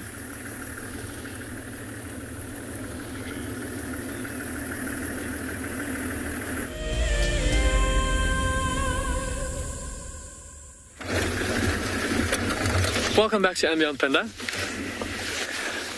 Owen and I have been driving around the plains without much luck in terms of finding this cheetah, but it sounds like one of the conservation team has found fresh signs of a female cheetah, and it's in the direction that we're heading. So we're making our way quite quickly to try and get to that area and see if we can't give them a hand in trying to spot this cheetah. Now, with the afternoon cooling off quite a bit now, we'd expect the cheetah to be moving around a bit. If she's still hungry, she might try to hunt a couple more times before it gets dark. The breeze is nice and cool, so that it will afford her. Also now there's a couple of clouds that are blowing in, and it's absolutely magnificent. I don't know, Owen, if you can just have a look off to our left there. There's some absolutely beautiful clouds that are rolling in and slowly moving north, providing welcome shade from the baking sun. I think I got a bit sunburned today, sitting out in the sun. The sun's been fierce today. It's been very hot. And this cheetah would have more than likely spent the day tucked under a bush somewhere, but somewhere where she would still be able to respond accordingly to danger, somewhere where she would have been able to still keep a good lookout for danger and then be able to escape if need be. So what I want us to do is just while we're here, to just use our binoculars and scan. It's one of my favorite things about the plains of the south of Ambionpinda, like I said earlier, is just because of these open rolling hills, we can actually get a pair of binoculars out and try and spot things from a distance. And middle of the day when it's really hot, the odds of actually seeing a cheetah from far away might be a bit less because she might be, in the shade, tucked away somewhere. If it's a mother with cubs and she's really trying to avoid competition with bigger predators, then you might get lucky seeing her moving around a bit. But now, with it cooling off, there's a good chance that she'll be walking. So I'm having a look through my binoculars, seeing if I can actually spot her moving. But I'm also watching the behavior of all the herbivores that I can see. So I can see way, way, way in the distance a herd of zebra. I can see a herd of impala. I can see some rhinos and some giraffe. And all of these animals will react to seeing a cheetah. They'll all react in slightly different ways. Things like impalas, which would be in danger if they were to, cheetah hunt them. So they would alarm call at the cheetah, and if it was chasing them, they'd obviously run away. Giraffe, while they might not be threatened by a cheetah, by a single cheetah, will still stare at it, and then we'll be able to follow their gaze to see where they're looking. And rhinos as well might behave slightly differently. They might be looking at the cheetah, they might go and run up towards them to investigate them. But I haven't seen any sign of any suspicious activity or any sign of this cheetah. So in the meantime, while we continue to search for her, let's go back to that leopard at Djuma.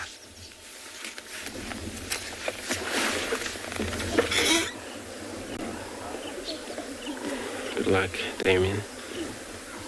So our leopard is still feasting and at kill. He hasn't changed the position, so he's still facing now direction of the eastern side. Probably that's where they're comfortable of the whole meat has been hauled up very well.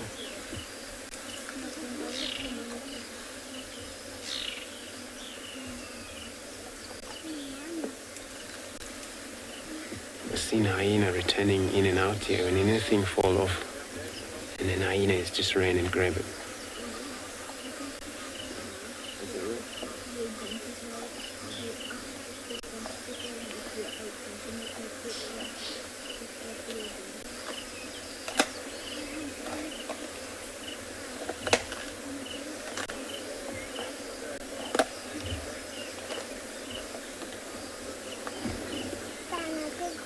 Leopards, they're highly nocturnal, and they hunt by night, also in the day when there's cloudy. But I also seen leopard hunt in a hot day where they move shadow by shadow. They're doing that. So during the day, it's a lot of energy waste. They get spotted. Quickly link Lauren.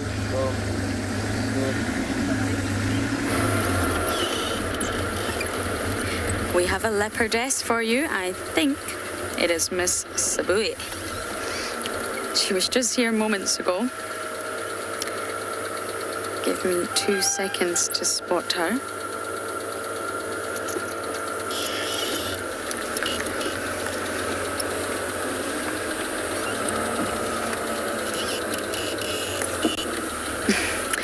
A little bit unlucky. Davi, can you see her anywhere?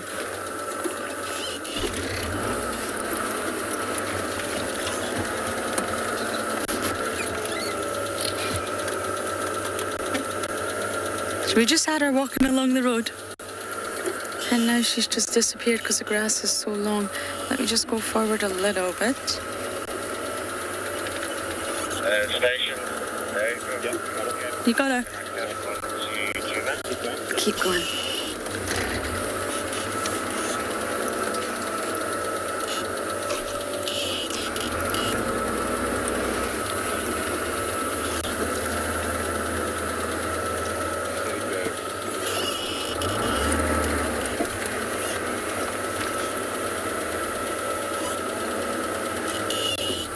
Do you want me to take this link road? Okay, hold on.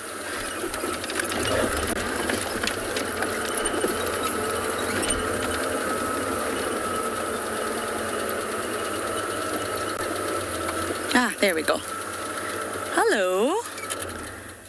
You are very difficult to see. I believe it's Sabui. And she's on Juma. Is that Sabui? That's Kalamba. It's been called in as Sabui. I don't think that's Sabui. Anyone help? Abel, I've got her over here. Okay, let's follow her so we can get a better look at her. Hashtag Wild Earth, everyone, you keen, eagle-eyed viewers.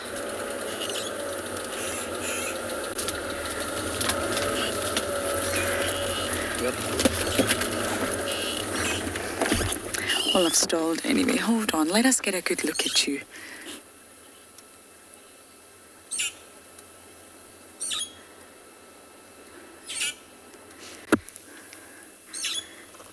Right behind the car. Full belly, that's for sure.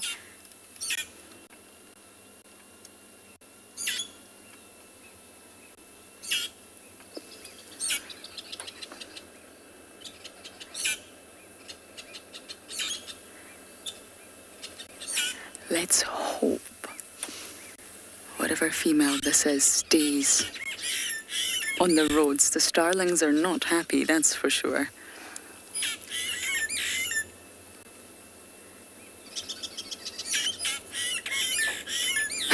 They're really not happy.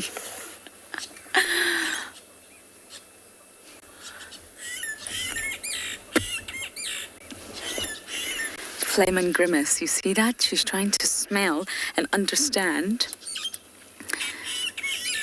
what chemicals are on that tree. Someone's probably scent marked this tree and she's trying to interpret it, interpret the message that's been left behind. Has anyone figured out who this leopardess is yet?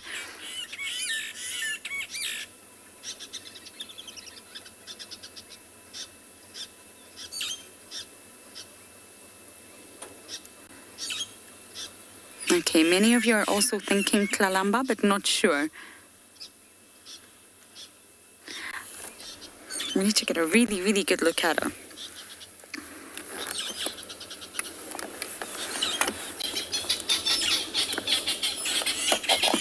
Oh no, she's gone into the thicket. That's definitely not going to help us get a good look at her. I'm just helping.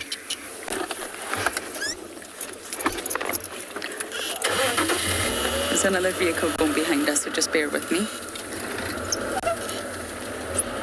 It's either Sabui or Tlalamba. It got called in the radio as Sabui, but when I first saw that face, I thought it was Tlalamba.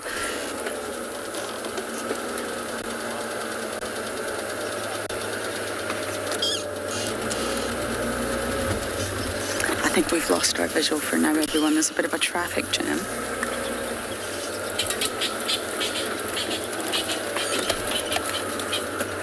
If it's Tlalamba, this is interesting. It makes sense why it was called in as Sabui, because this is very much, we're on the fire break of Juma, very close to Gowrie, Maine. Sorry, Wendy's having a few issues. She needs to go to the hospital. Come on, Wendy, you can do this. There we go. Andy, I agree. Javi and I were talking about that earlier. It's summer, it's thick, it's dense, it's overgrown, it's almost impossible to off-road right now. Slightly dangerous, especially when you've got a cameraman that you're responsible for. But yet we're seeing leopards everywhere. We're joking that you just need to kick a tree and one falls out. They're everywhere. It's unbelievable. I mean, you can go weeks or even months without seeing a leopard here because it is so thick and it is so dense. I don't think that vehicle up ahead also sees her.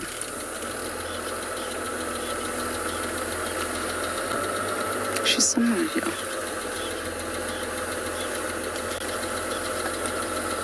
Sabui would definitely use this road 100%, but I just felt it looked like Tlalamba. Okay, we're going to try our very best to relocate this leopard, and for now we're going to send you across to Marner at the watering hole.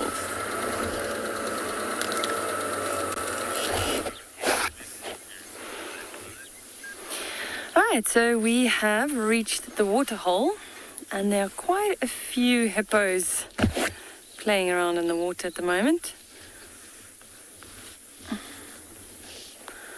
We have got some zebras off in the distance, and it looks like there's actually a hyena there as well. Pika, I don't know if you can see that. There where the lone zebra is, there's a hyena running around for some reason. What are you doing? He's watching the zebra.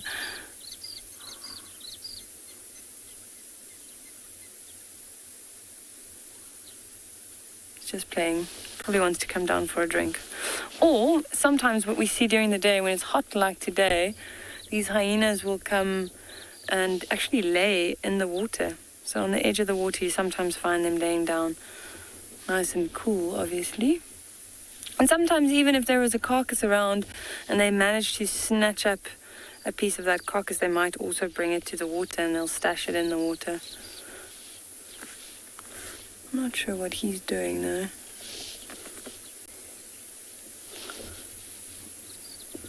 Looking around.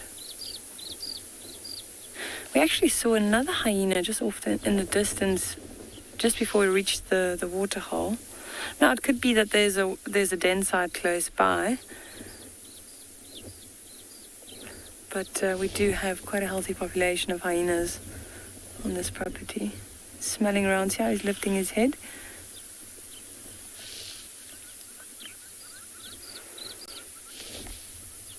There he goes. Oh, heading away from the water. Quite a number of hippos here. It's quite hard to count them because the heads keep going up and down.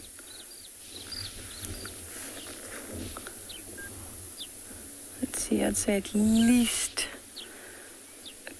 10, 12, 13 maybe.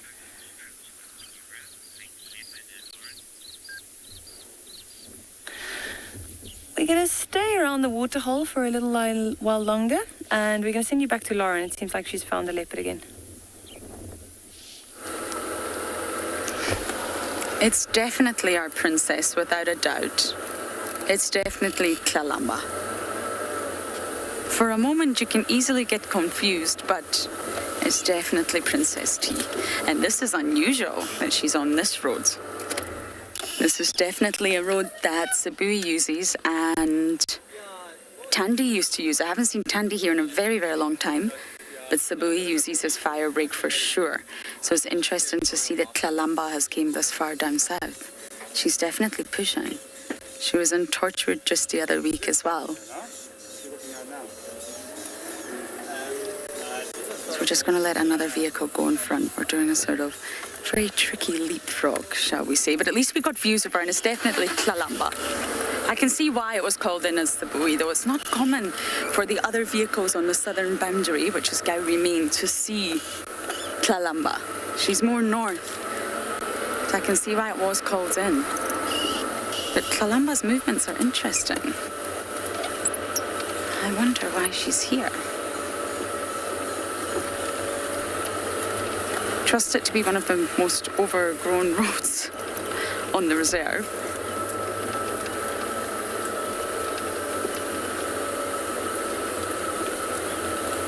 Okay, we're going to try our very best to keep up with her, but for now, let's go across to the rhino at Pinda.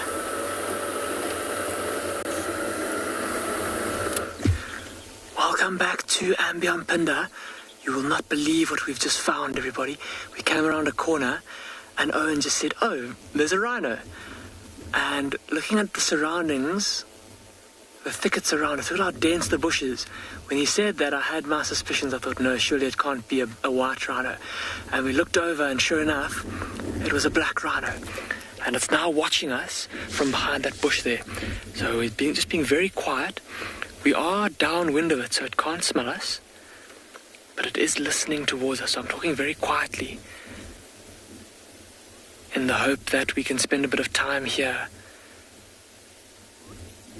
and get to watch it for a bit. Look at those big ears. Look at how round they are. A little bit more rounded than the ears of the white rhino that we were seeing earlier. And both of those ears are facing straight towards us. So it's definitely us that it's listening to. Although I think with us talking so quietly, we shouldn't pose too much of a concern to this black rhino. And I'm really hoping that it comes towards us. Now, the brief glimpse that I got of it when it was a bit more out in the open, it didn't look like a particularly large black rhino, so I think it might be a female. But I'm hoping to get a better view of it when it comes, hopefully it comes more towards us.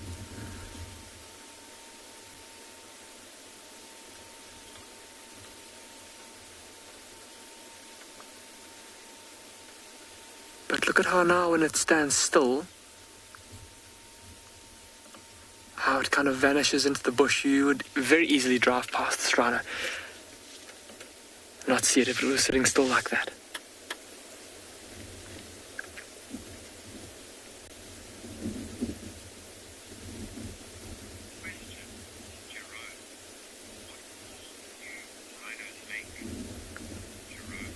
Jerome, you're asking what calls or what noises rhinos make. Jerome, they make quite a few different noises. They make kind of deep grunts and bellows and almost roars. An upset rhino that's trying to drive off another rhino will often make like a roaring sound at it, especially female rhinos that have calves that are trying to chase away amorous males. They'll make a bellowing, roaring sound. They make kind of snorting sounds. A black rhino like this, if it's alarmed, it makes a loud snort. That sounds like a sound effect from a Jurassic Park movie. To be completely honest with you, when you hear that sound, you can tell that it's a big set of lungs that is pushing the air out of its nostrils to make that sound. And Jerome, perhaps most surprisingly, is the sound that rhino calves will make. And even adults, I suppose, if they're distressed, they make like a high-pitched squealing noise. It's a very, very, very high-pitched, almost like a whine. And I'm not going to try and imitate it, because I'm worried that if I do, this rhino might react to it. They're very, very, very reactive to strange sounds, are these black rhino. Any unnatural sound in their environment, or even a sound, I suppose, that's somewhat familiar to another rhino sound, they'll go and investigate it often. And it's because of the fact that they live in such thick bush, living in this very dense environment, where it's very tough to see, and they have to rely on their sense of smell and on their hearing a lot more. I can't believe that this rhino is sitting still like this, though, everybody. We are very close to it. We're probably maybe 35, 40 meters from it, which doesn't sound very close, but trust me, with a big animal like a black rhino, it doesn't feel like that far. It feels like I could get out and walk to it in a couple of steps. And look at how it's got its head down now. It's not listening to us as much anymore. Its ears are kind of going all over the place. It's obviously relaxed a little bit with our presence. Oh, apparently Andrew's got something exciting going on at Juma. Let's go and have a look there quickly. Wow, we got looks like another male leopard here.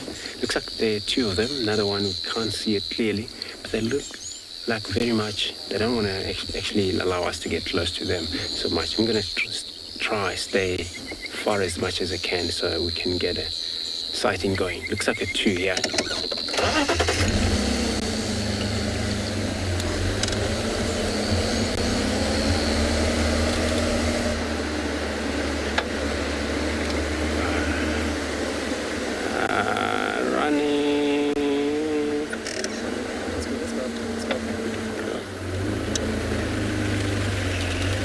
It's a male that I'm not sure of yet. Maybe it's at Lawati, but he runs, you know. Let me actually try to keep distance off the road.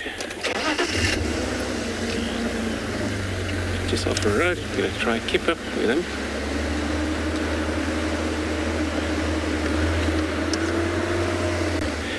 We now on the north of the camp, Juma camp, we boundary with Babishoek, due north. One of the dam, it's called Tamboti Dam.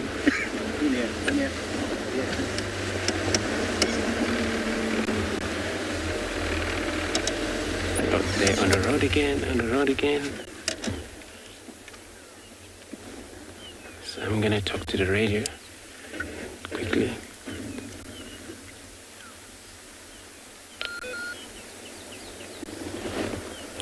Station, we've got another Ingwe, maybe 2, on west of Tamboti Dam, moving west, but lots skittish. Let's try keep up. He's probably actually after the female. That looks like the other one is a female.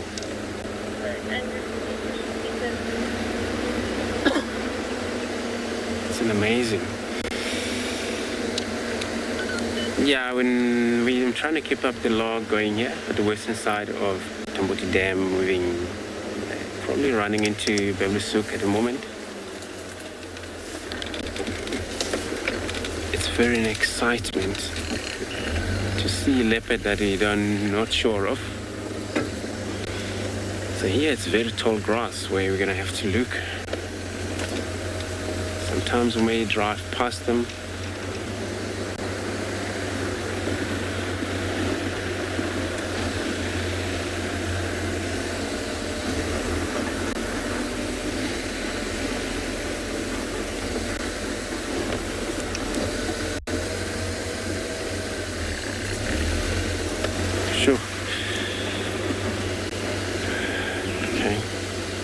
I'm going to turn around here, go back to the road again.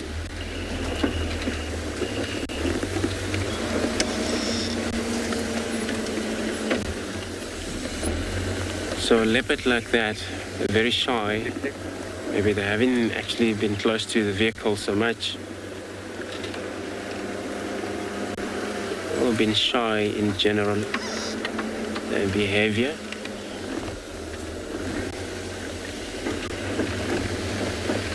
What I see there looks like he's also smelling on the road, wherever the female have moved through.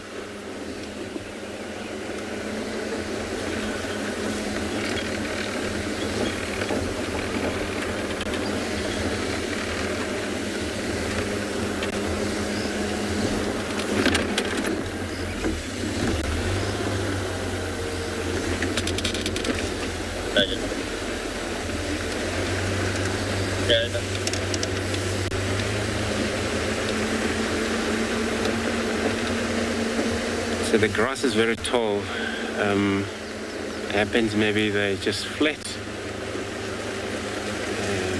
Checking us out, what we're doing, and they'll probably come out again. That is an area here we're gonna work around just to see if we come right again.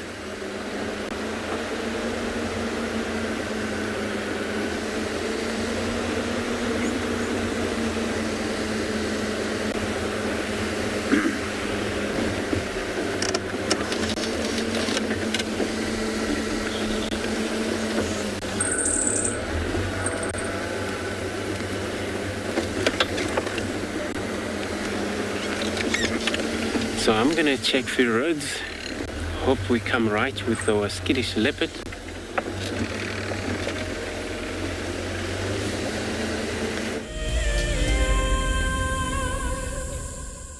Welcome to my car. This is Wendy, and she's my favorite. She would love to have your name engraved on her so you can be with her every single time she goes on a safari here in Juma. If you become a Wild Earth Explorer, you will have the opportunity to buy an engraved tag which we will attach to her. We will make sure to send you a digital picture to show you exactly where you are sitting on her. You will have front row seat in every single sighting. Something very, very interesting. I didn't plan this, but this is a scene, rarely seen. This is what we call a journey of giraffe. So beautiful.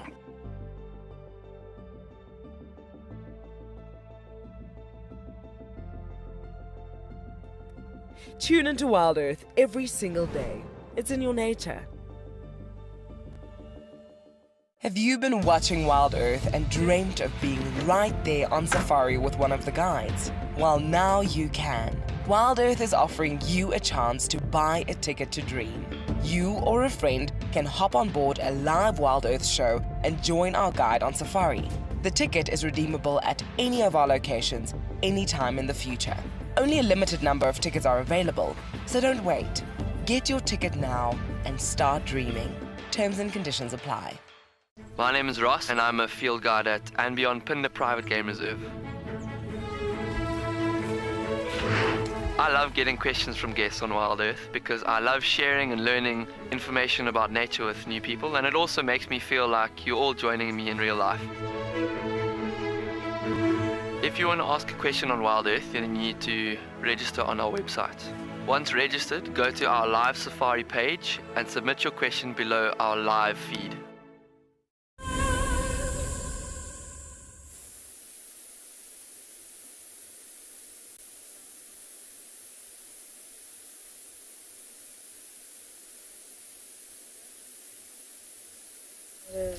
Or you might remember there was a hyena with the zebra. I just want to tell you what unfolded there. So the zebra followed the hyena all the way around. Another hyena emerged, and he actually it was like the hyenas were taunting the zebra, and the zebra just started chasing them, and he chased them off into the thicket. Now the zebra is still grazing there, and the hyenas have disappeared. That was quite funny. Hippos still bopping up and down. It's really amazing to me how they manage to hide those large bodies of theirs, and just the small round ears, the eyes and the nostrils stick out when they come up. Perfectly adapted to stay under the water, sheltered from the sun, and to keep their big bodies cool. This morning we were also around a waterhole, and we were also looking at hippos. And then I mentioned that these hippos will come out a little bit later when it starts getting cooler. That's when they'll go look for some grass to feed on. And what you often see, I can't see one of those pathways from here, but what you often see next to these water sources where hippos stay is a prominent pathway. Now, it's not like the game trails that you normally see in the bush here, but it's almost looks like a small, like a car track, almost like two tire tracks, because their legs are so wide apart, and then there's like a little ridge in the middle, or in Afrikaans we'd say a middelmannetjie. So that's quite a distinct little pathway of the hippos, and they use those same paths every night when they go out grazing. They can go quite far. Sometimes they'll walk up to 15 kilometers. I've read that they say they've recorded them walking up to 30 kilometers, but that's not common, in search of food, and that's obviously in the drier months when food isn't as abundant as it is now.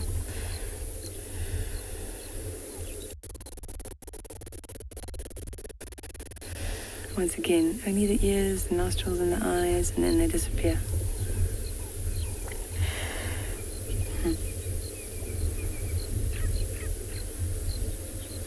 You just see bubbles.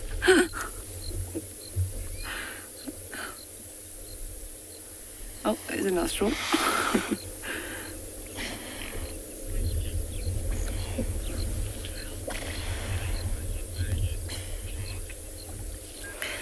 So Klaus is asking, how long can hippos submerge? Klaus, they can stay underwater for around 6 minutes if they want to. That's why I was saying earlier it's so difficult to count them, because you count a few heads and then they go under, and then you see heads popping up all around that again. So it can be quite difficult. I have tried timing them though. when they were static like this, normally they move around a little bit, but sometimes you'll see them in the same spot going up, down, up and down, up and down. And I've actually never seen one staying underwater as long as 6 minutes, but that's what the books will tell you. And at the moment, I don't think they're actually staying under for that long. They're coming up quite frequently.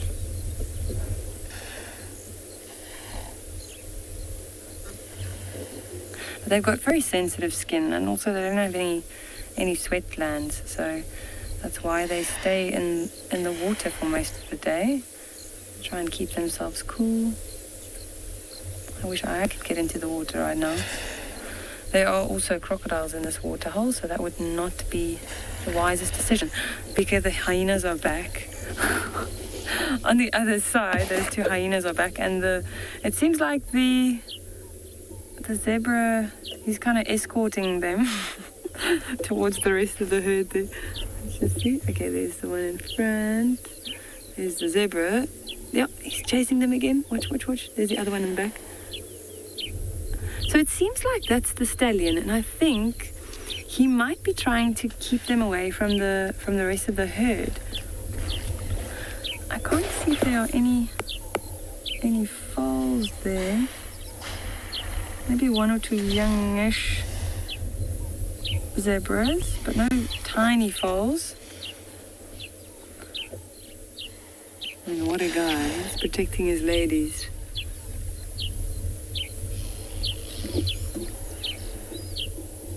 And I think it's a good move on his part. These hyenas... Alright, we're going to quickly send you over to Andrew. So now we got a visual again of our leopard. Just walking past by here. I'm gonna go backwards.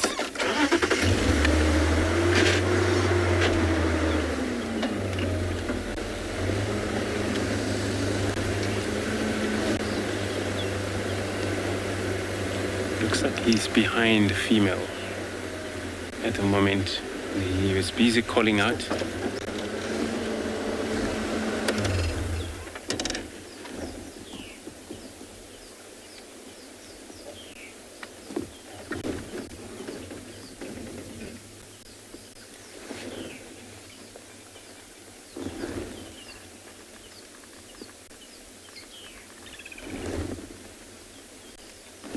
Whether he lost the female.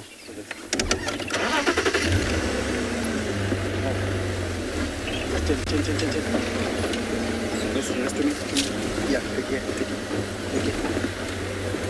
Stop it. There we are. It's actually a decent male though then. But it's not easy to stick with us. We're gonna try and keep up with him while he's moving in a direction. At the same time, I'm trying to communicate with other vehicles because I told them that there's a leopard that is skittish in this area. Yeah, station looks like I found his Ingwe again. But he is now crossing Kaimanzexis, heading into that few pens. He's now on the road heading east then.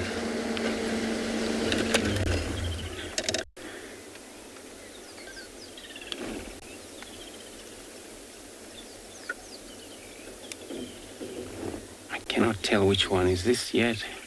Not sure. It's got a full body like a quarantine, but I don't think he came this far. Could it be the shy male from maybe north? Some of you know of Lowati, which I haven't actually met him yet. Could be him, maybe, I'm not sure.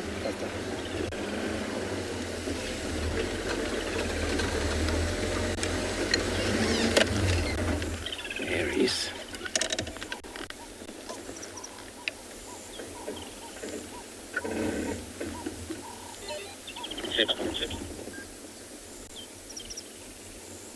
So he's not actually paying a lot of attention to look around, or he's just concentrating on moving.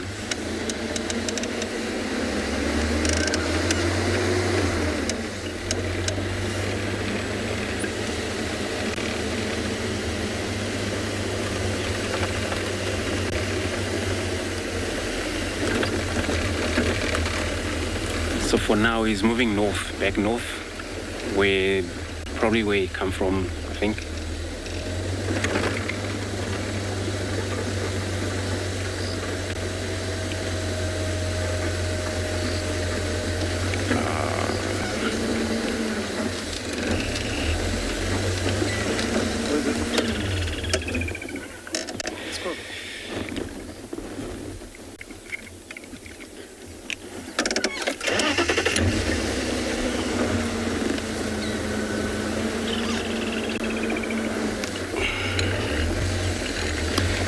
So yeah, sorry everyone, I was trying to turn around there. So yeah, it looks like he's moving so fast. Since where there was a female, she probably moved this way. And that's why we're very much interested to know if she moved this way, then he looks like he's behind her trail where she have moved. They're very good on tracking one another, then he would actually make a calls quite a lot. Looking at us.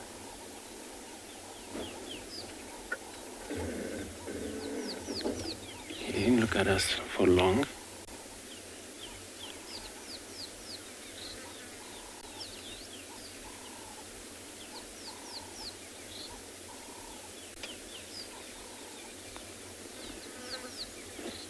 With that kind of a call that I had back there, and don't know if that will do it.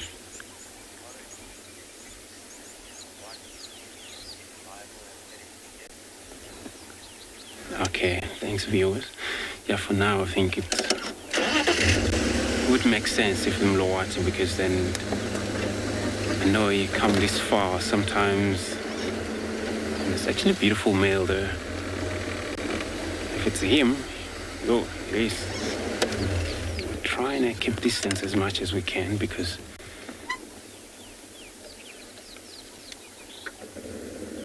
standing around.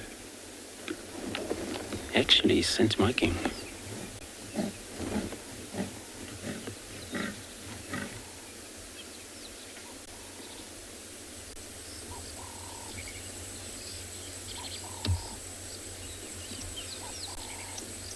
He's all like contacting again.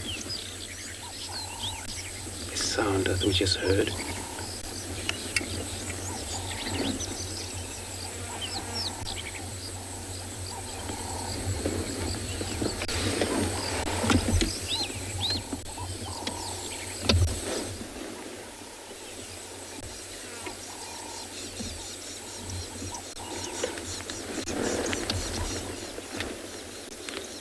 So this is not all about hunting right now. It's all about, for him coming in here, probably claim this area. And the female that is in the area is going to be taken by him. So we're going to try and move forward. We try to stick on the road because we don't want to push him too much. We'll keep her running away from us.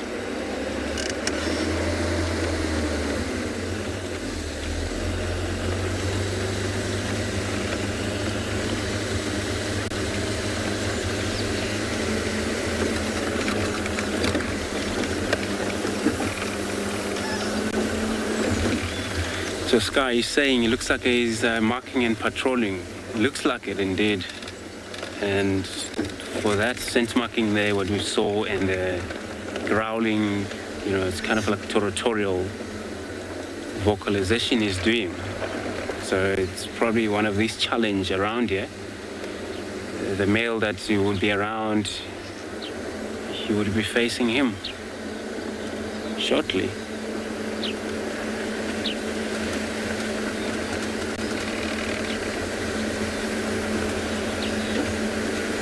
I wonder if he's still on the road or off the road.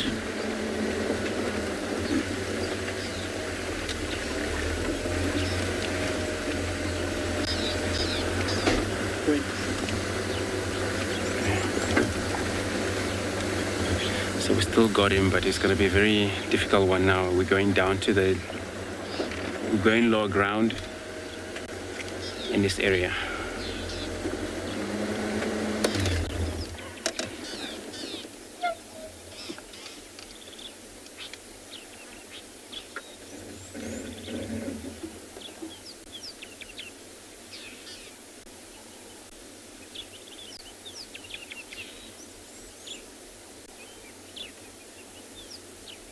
He's probably just listening around.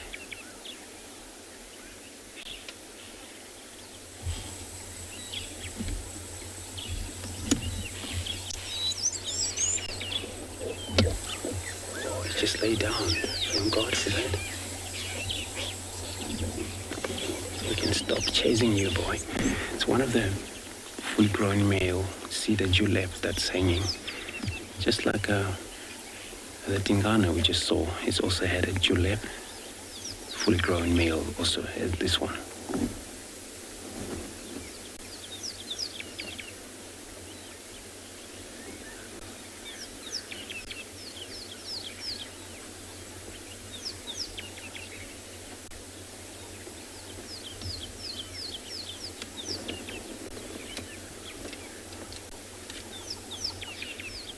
Listening to probably response of that female she was around. Yeah, everyone I also think that is very much still in his prime condition. He still look neat though, fresh looking animal. He's even beautiful though. He checks out around here.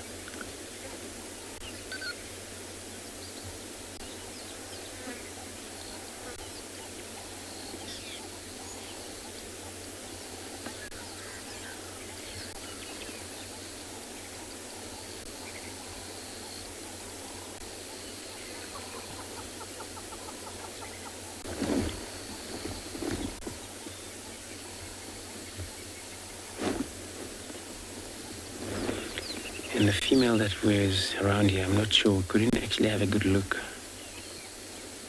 of which one was it.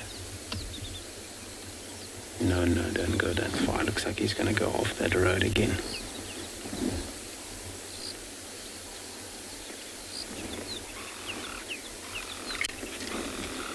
Okay, now driving with him in the bush, he will be pushed so much. I'm gonna see what I'm going to do.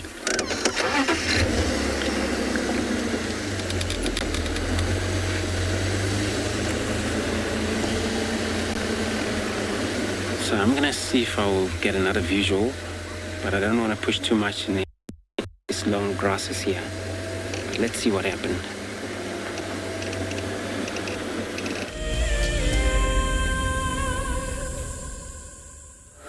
I am intrigued to know who Andrew's male leopard was. Who on earth was it? Now, Kalamba's here. So we're just looking extremely careful. Or carefully, sorry. The sun's at that height where it really works against you, but the interesting thing is she's on Little Gowrie. I find that fascinating. It's really far south of Kalamba's normal territorial movement. She's either expanding or shifting slightly. This is far south for her, but I know she's here somewhere. I think she's gone flat. So we're just trying our very, very best to see if we can see a rosette. Why I want to stay with her is I want to see where she goes. Is she going to go further south into Little Gowrie, Sabui's territory, or is she going to come back north again, or maybe even go east into Torchwood? Her mother's believed to be on Chitwa. I'm going to drive straight into this tree. This was not a good idea, Lauren. And Tandy's very close by. So what is Kalamba doing? Moving out of her normal sort of patterns. But it's getting cooler, that's one thing. It's getting a lot cooler. So I imagine she'll hop up soon. She's somewhere here. It really is raining leopards after all. Well done, Andrew.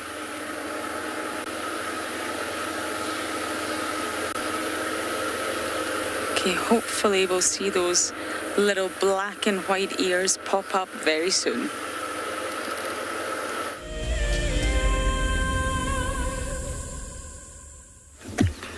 You are back with Owen and I at Ambion Pinda, and at last, after a long day of driving around in the sun, we've managed to find a cheetah. Well, when I say we, one of the members of the conservation team was out looking for this young female cheetah today, and they were actually able to find her.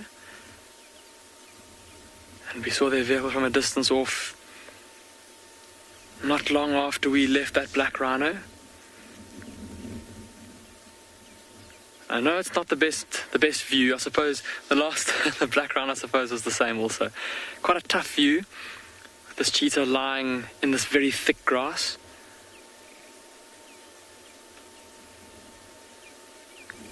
And she did stand up and move around a little while ago. She was lying under one of these sickle bushes.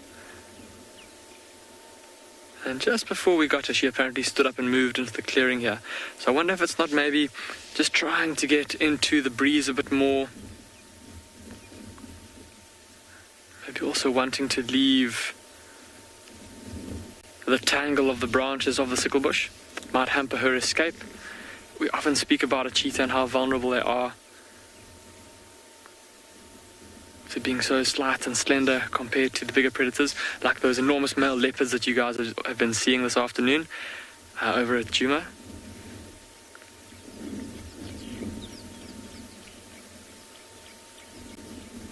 So, unfortunately, that's pretty much the only view that I think we're going to get of her for a little while.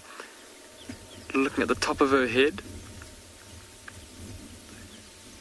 she's looking from the left to the right. See her ears every now and then, how they flick, just keeping flies away. There might also be, look how the grass is moving around her, there might also be little blades of grass that every now and then get blown into her ear and give her ear a bit of a tickle. Very sensitive ears, obviously very important to keep them as clean as possible, keep foreign bodies out of them, so those ears are very sensitive. Any movement inside of them, any strange feeling, and she'll flick that ear to try and get rid of whatever is causing the irritation. And that is apparently what alerted our conservation team to this cheetah. Just saw her ears flicking in the grass, so they must have stopped to look around and scan, and then just that subtle movement in the grass caught their attention. Again, a bit like that black rhino. I was just saying to Owen now, if we'd been driving past here and we hadn't seen one of those ears flicking, there's no ways we would have seen this cheetah. She's just too well camouflaged.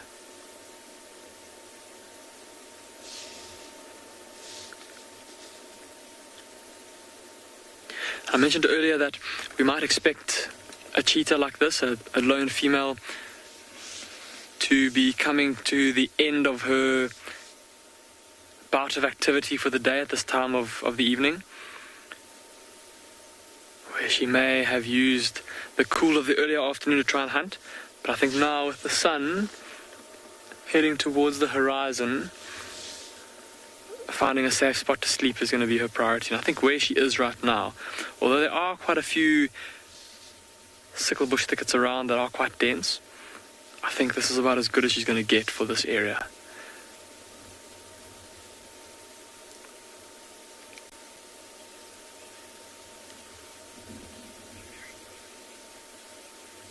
Jerome, you're saying she looks very cozy. I suppose she does, Jerome. Tucked away in her little glade of grass there. Oh, she's looking towards us.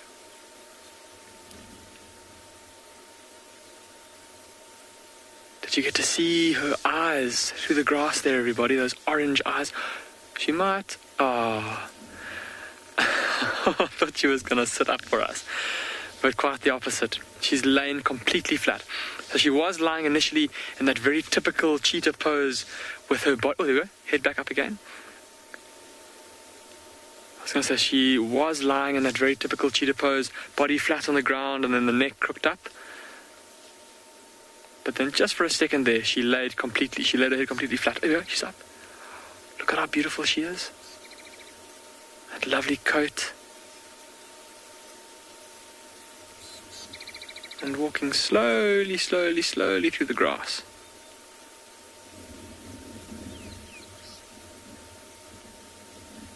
Now, this is a young female that many of you may be familiar with, quite easily recognizable by the fact that she's wearing a radio collar. She was a cheetah that was reintroduced or introduced onto Pinda a couple of months ago, and she's still wearing the collar just to allow our conservation team to be able to monitor her progress, to make sure that she's doing okay, that she's catching food for herself and eating. Oh, she's going to go lie down in a different spot now. She's moving up the hill a little bit more, moving away from the sickle bush thickets, trying to find a slightly better spot to sleep. Of course, the higher up the slope she goes, the more exposed she's going to be, but the better her view of her surroundings will be from up there. And that's, of course, going to be of utmost priority for her in terms of trying to find a safe spot to rest. Amazing how carefully she was, or how carefully she walked from this little glade of grass up there, walking very slowly and watching all around her as she walked, trying to keep her awareness as high as possible. Oh, but it was just such a treat getting that glimpse of her standing up out of the grass after looking at nothing but flicking ears for what felt like an eternity.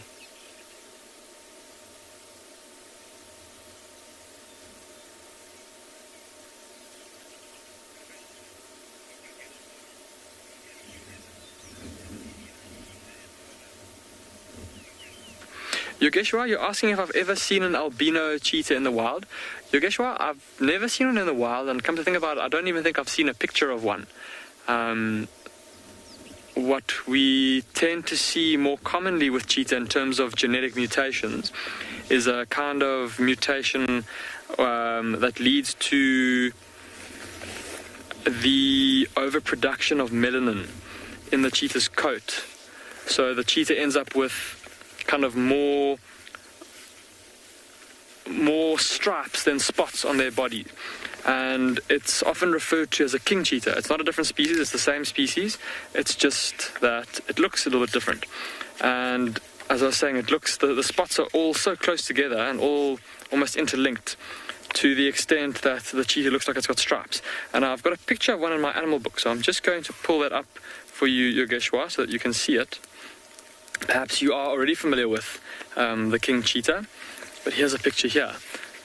Sorry, Owen. There's a picture right over there. So see how, obviously there's the regular cheetah with its spots all separated out like that. And then the king cheetah with, like I said, almost looks like stripes. And look at its back there. It's almost like it's got a cape, like a black cape that goes down its back. And there around the rump almost looks like zebra stripes. The spots are almost fused together. Very attractive. But unfortunately, it's a genetic mutation that, a little bit like the white lions at Ngala, they tend not to survive very well in the wild. Obviously, cheetah have evolved the color coat that they have for a specific reason, and that's the color coat that enables them to survive better. And the fact that the king cheetah don't survive in the wild as well, the fact that we don't see more of them all over the place, tells us that that particular coat color is not as good for survival as their regular spotted coat. So that's why we don't see them in the wild. You might get a glimpse every now and then where this cheetah is of a large wooden structure. And don't worry, it's not a jungle gym or a jumping castle or anything like that. It's an anti-poaching tower. So it's where our anti-poaching patrols will often spend the night to scan the plains for any signs of suspicious activity. And as important as it is for humans, we mentioned that this cheetah is going up the slope here to try and get a bit of height, to have a bit of vantage point. We've often found cheetah, especially coalitions of males, using these towers as vantage points, as places to scan their territory for prey and for rivals. It's also, like we've spoken about before, especially with male cheetah, when they scent mark, they like to mark on prominent posts, things like big trees, prominent termite mounds, and they'll often go to the same posts and scent mark profusely all over those posts, spraying their urine and defecating on them as well. And this poaching tower, anti-poaching tower rather, is no different. If you go up there on the steps, shame, the poor anti-poaching teams have to shovel cheetah scat off of their front door every now and then. And I suppose if they were to arrive in the evening and there were cheetah on the anti-poaching tower, they might have to delay their watch by a little bit, might have to wait for a bit before they can actually get inside. And that... she's a bit tough to see, everybody, but she does seem to be quite... She's not nervous around us. She seems fine, but she does look like she's looking to settle down for the evening, so I'm a bit hesitant to go kind of pushing around into the bushes there. And I think with her being like this and obviously looking for a place to settle down for the evening, I don't think we're going to push it anymore with her. We're going to leave her to finding a nice spot to rest, give her some time before the sun sets to settle in for the night, give her some time to get her senses attuned to her surroundings, to obviously give her the best possible chance of making it through the night. But awesome that we managed to achieve that goal of seeing this cheetah. We set out to try and find her, and we've managed to see her now. So we're going to leave her, and while we do that, let's go across to Andrew.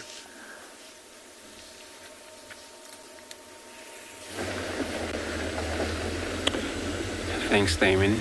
And yeah, it's about the same here where now the only difference is that the leopard have moved into very thick stuff, since Wayne is now pushing back to the direction where we picked them up, and then we checked another road which he also crossed again. So this is actually a road taking us back to where we find them more luckily. So they've probably been disturbed if they're very shy, and of course they've been disturbed by us. That's why we need to keep a distance as much as we can whenever we have a sighting of them. So they will finally some days figure out that we're not harming them.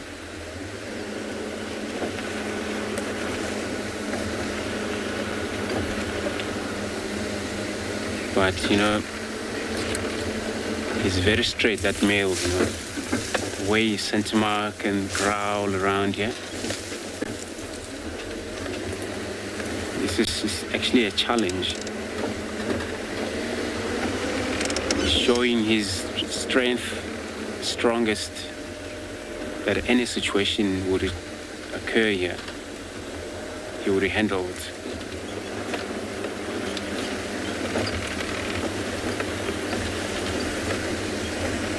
I wonder if Tingana didn't actually hear that call, because it will make him wonder what's happening.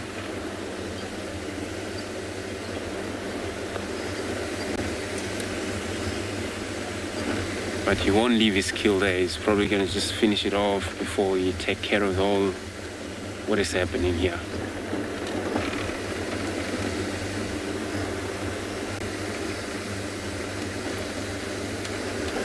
I also want to know which female is it. And if Talamba should have been seen up in the south, and then this is not actually Shinduli's territory.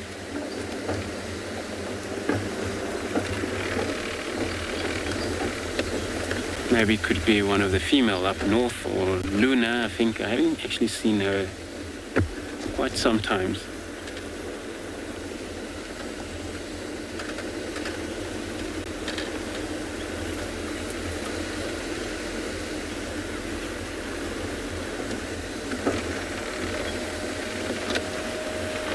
Jerome, so he's saying he's such a beautiful cat. We hope that we get to see him again. I also really hoping to get to see him again and coming in the area. Such a cool cat though. He's actually fit. His body size stunning, beautiful.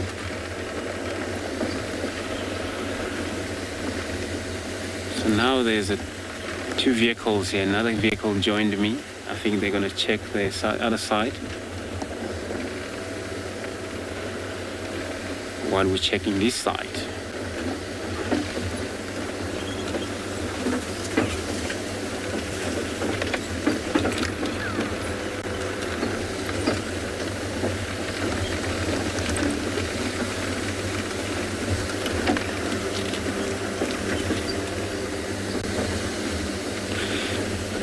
Kennedy, so you're asking if you would cause trouble with another leopard around here?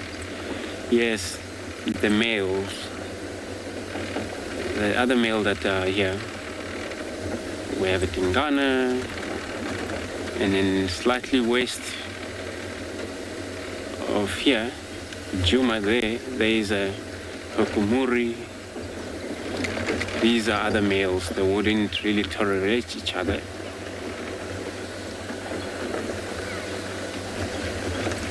And the destruction that you may do if it's when the other female around there, they also have their cubs, which is then they will be having problem with their cubs getting killed from unknown males trying to claim to be dominating around here. So leopards don't tolerate another leopard's gene pool. They always push off different offsprings and reestablish theirs, showing of a dominant. These are one of the destruction we may see happen, which is not good. So I'm gonna still checking around here. I'm gonna be sending you across to Lorraine.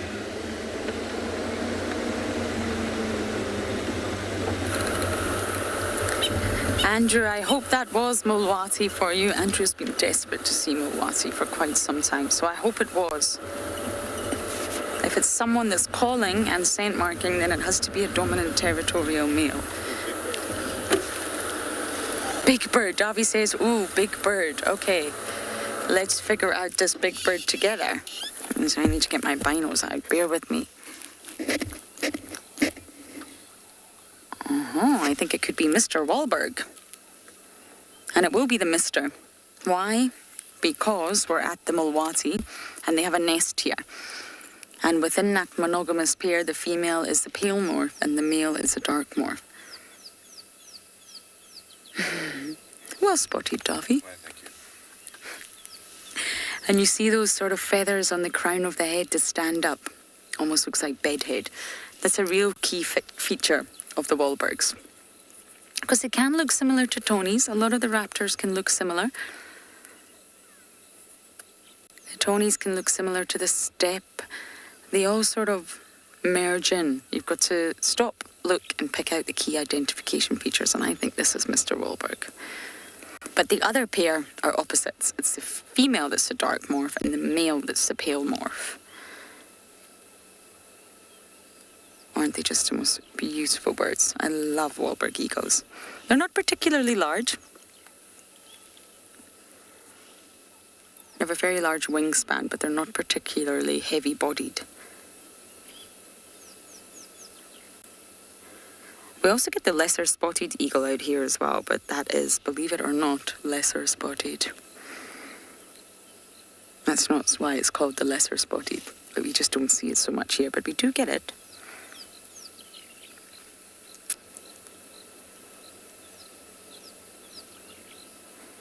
Highly visual, so I've been perched up the top of this boar beam here, getting a 360-degree visual of the ground below. And they mostly feed on birds, but they don't really tend to snatch the birds out the air. They'll swoop down and use their talons to grab the birds. But also small mammals, gerbils, dwarf mongoose, possibly even a small scrub hare. Reptiles and frogs. Frogs are such easy pickings for many of the predators here in summer.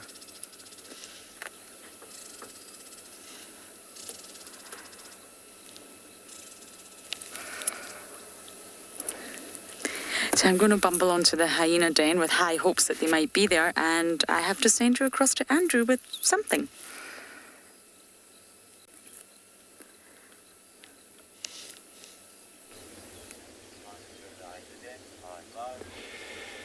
Thanks, Lauren. So we're now looking at the sunset, which is showing this beautiful golden yellow, as you can see, everyone there.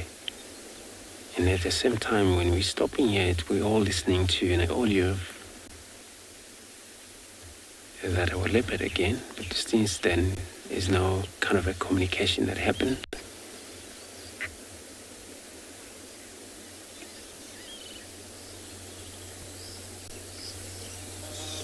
And all I heard was a grey lurry, grey go-away bird. Go away. Go away, making its call. But also they can tell you there's something around there, but it was only twice. And a stop. There is again.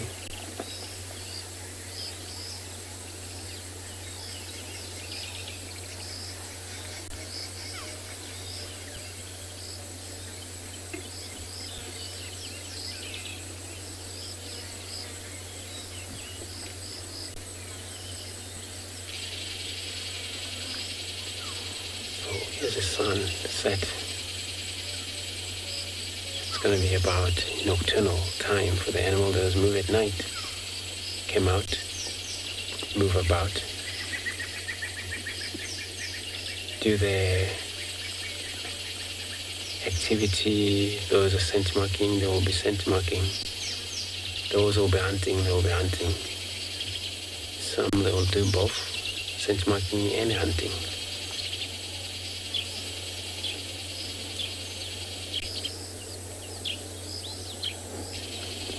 These two that we just saw here, I think there's no hunting. It's probably the business that is going on there, mating, I think. Or I'm not sure, probably that you just get into an area, hook up with a female, checking their status.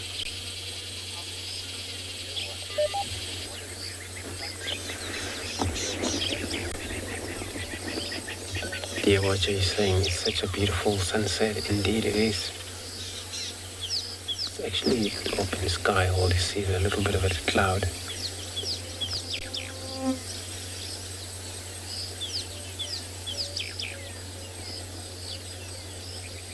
Moving across the horizon of the sunset. So that's beautiful, bringing all of a beauty of a yellow golden sky or clouds.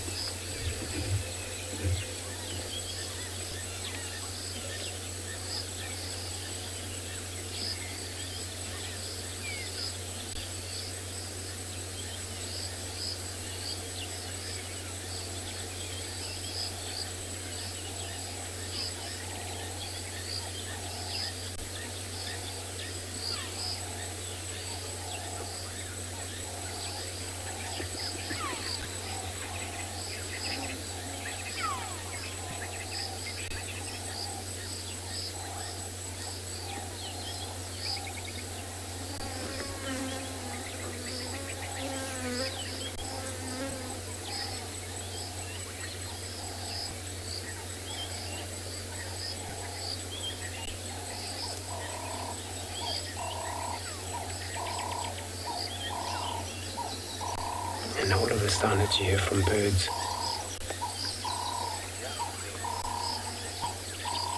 So it's all about the final communications for the night. I'm going to be sending you across to Pinda while I'm checking around here again.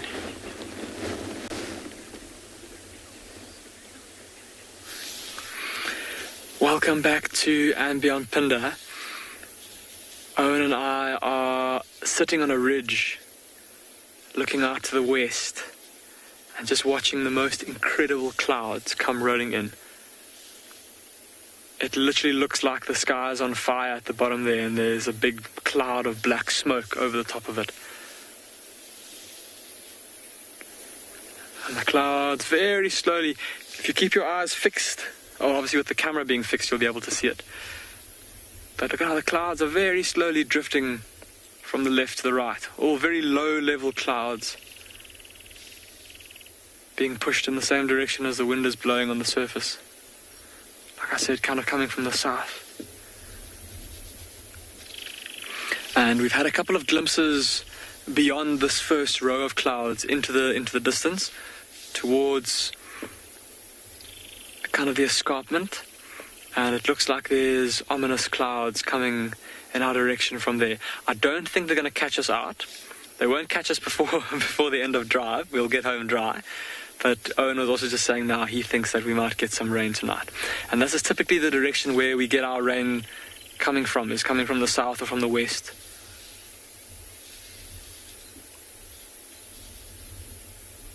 But just absolutely spectacular. I think there's going to be a phenomenal, well, it's happening right now, sunset.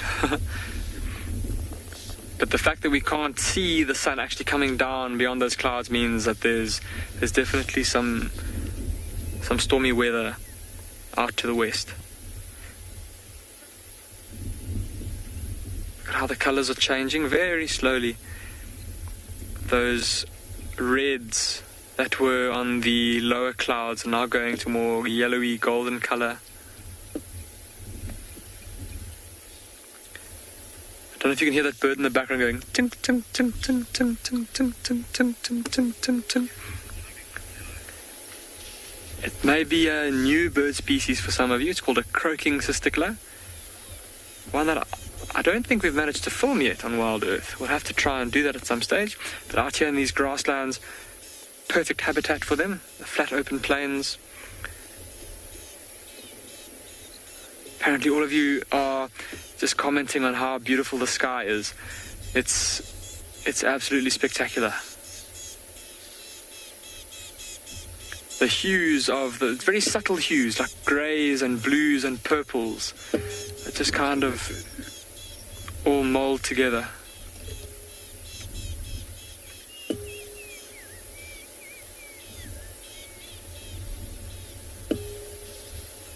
Not mold, melt together, sorry. And there again, the hues and those lower clouds changing again. Now going a more orangey colour. So it's gone from red to gold to a hot orange. Now it literally looks like flames.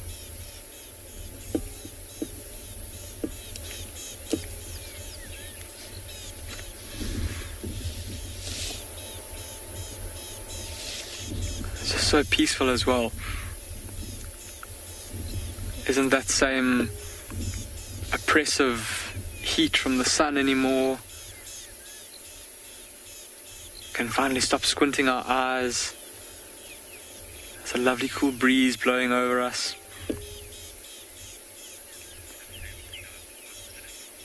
And then just lovely to watch that sun go down. Listening to the birds calling their last.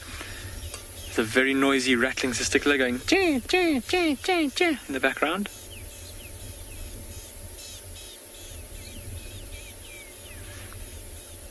And a couple of melodious whistles that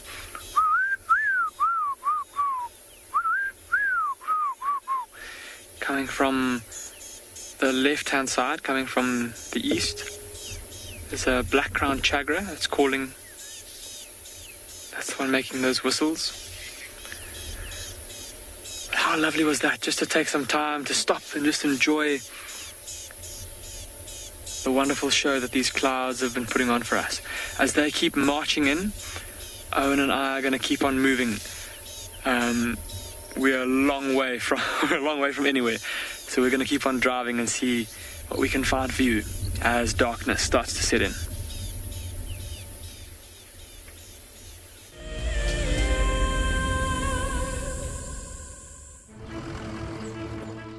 My name is Taylor McCurdy and I work for Eco Training. I love hearing from all of the viewers. However, I particularly enjoy those of you who have been watching for a few years. Your questions are just so advanced and they really get me thinking. If you'd like to ask a question on Wild Earth, you need to register on our website. Once you've done that, head to the live safari page and submit your questions below the live feed.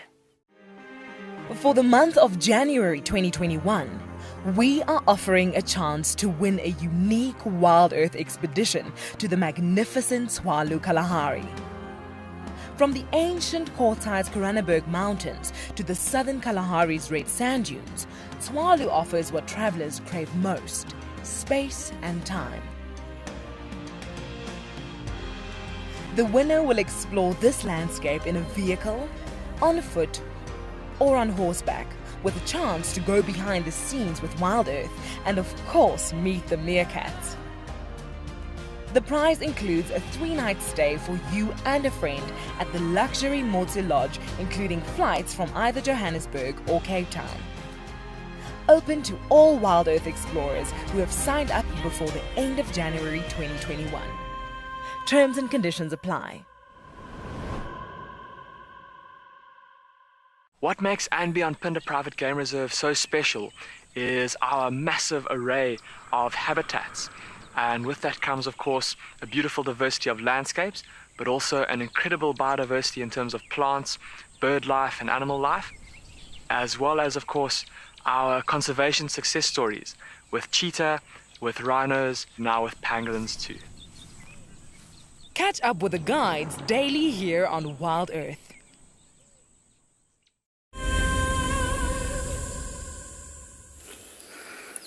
And my day is complete. The Misikaya, as they call it here, the hyena home, is active. We've got Miss Ribbon, who definitely has feasted on something, judging by the size of that belly. And Ngwazi and Shimbulu nestled underneath her. We also have Heart's cubs nestled under the car. No sign of Heart, though. I believe she's with Mr. Tingana. And no sign of Corky's daughter either, or June's little bug.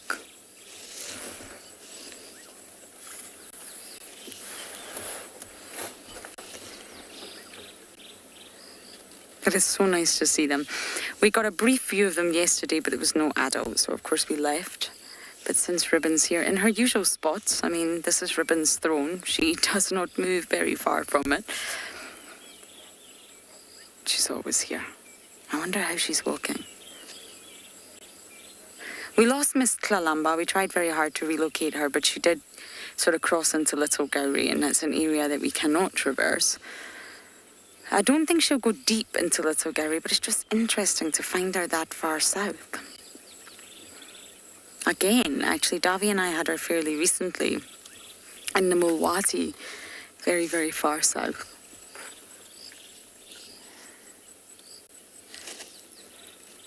Ribbon, my dear, what did you have? I would love to know.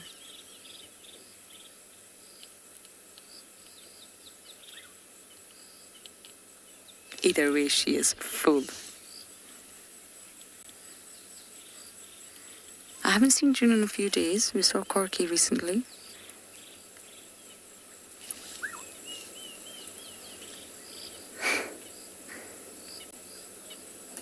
Ribbon is so easy to identify from that ear, but she's actually not very scarred. If you look at Corky, Corky's face is quite heavily scarred. She looks like she's had a tough time, shall we say.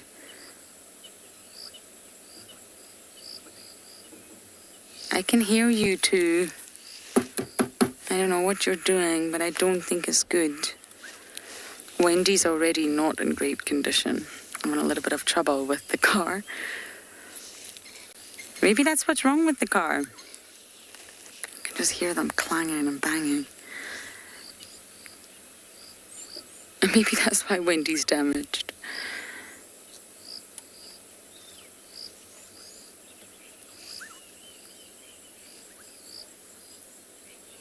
Renshia, you're saying you love to see how the cubs suckle. It's very cute, isn't it? It's very sweet. Tender moment. And Ribbon's boys are big. They're coming up for 10 months. They're big boys, they're not small, but of course hyenas do have that protracted lactation period.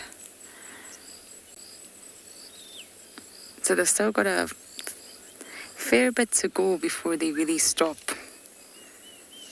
suckling from mum. Well into this year. I wonder what Ribbon's boys will decide to do.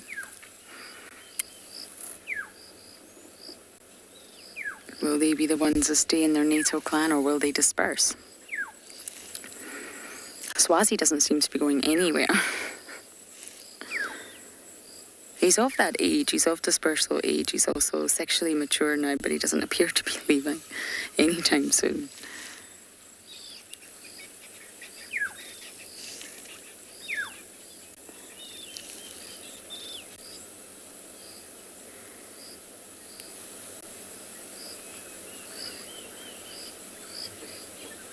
I think Ribbon's putting on her weight again. I think she's healing.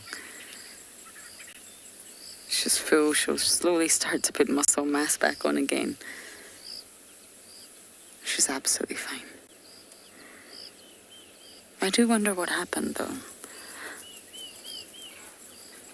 There is a video on social media. I'm sure many of you have seen it. It's very difficult to watch, actually. It's Blondie, the Avoca, attacking one hyena quite violently. And it's not easy to watch. The hyena does escape, but I can imagine it will be quite wounded. And it's not a Juma clan member. It's an Elephant Plains clan member. But it's quite a brutal attack.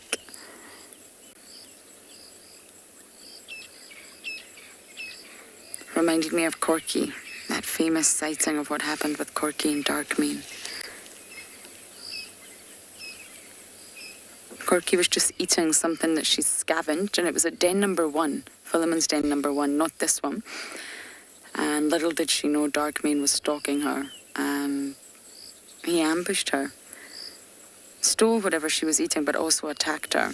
It was a tough sighting to watch.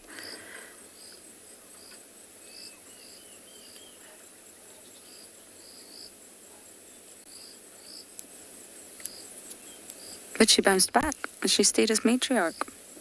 It wasn't until later that she lost her position.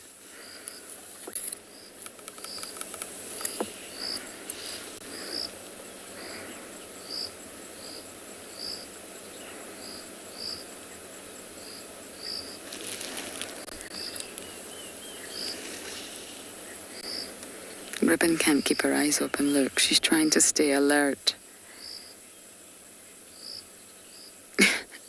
Some of you are wondering if hyenas get any emotional scarring. I'm not sure if that's a real thought or not, but Ribs, maybe you can answer. If you can keep your eyes open for longer than 2 seconds.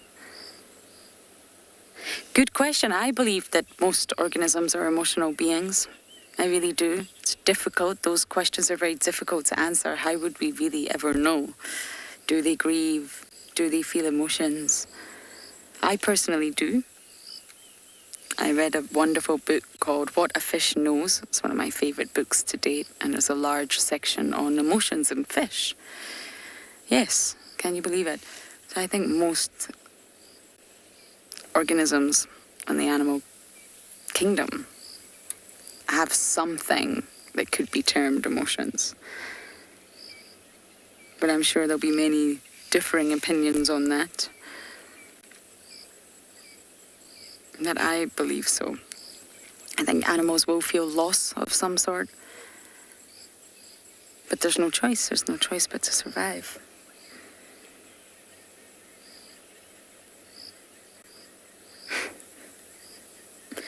Watching Ribbon's actually making me feel really sleepy. Are you awake there, Davy? Only just. Only just. It's amazing how watching something sleep can make you feel sleepy.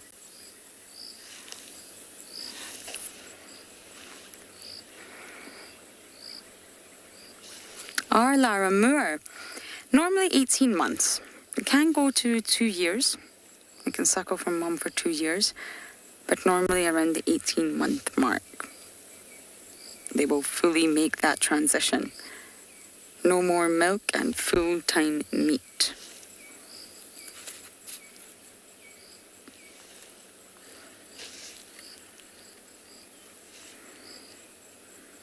It's a very, very long lactation period. Very energetically costly for mum to produce that milk. But it's one of the richest milks in the mammalian world, at least. It's incredibly rich. And that's why hyenas, one of the reasons that they're so strong and robust and resilient. I don't know if this is Nkwasi or Shambulu, but whoever it is falling asleep.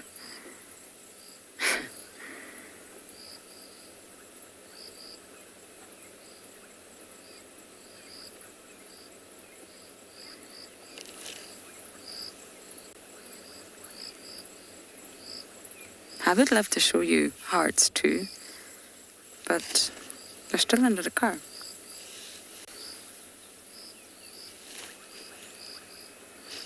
They're actually here, Dobby, but I'm not entirely sure you'll be able to get a few of them. Hello? Are you camera shy today?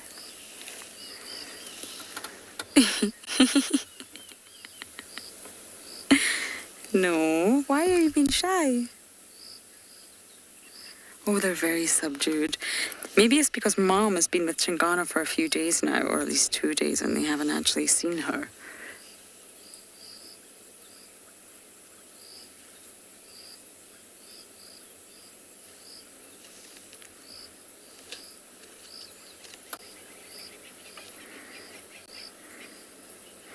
Okay, well, I'm not going to go anywhere.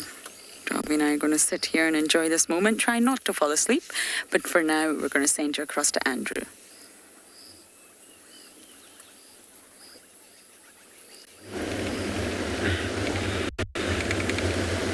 Good luck, Lauren. So now we checked a few roads there, nothing came out, and we're just gonna making another plane now to. And this morning was a male lion that was lying in one of their dam wall. So just to see if he's there and what he's doing right now, because it's getting slightly cool off. May that happened. He will be very much interested on maybe roaring or maybe moving for us. Or maybe we're just lying flat.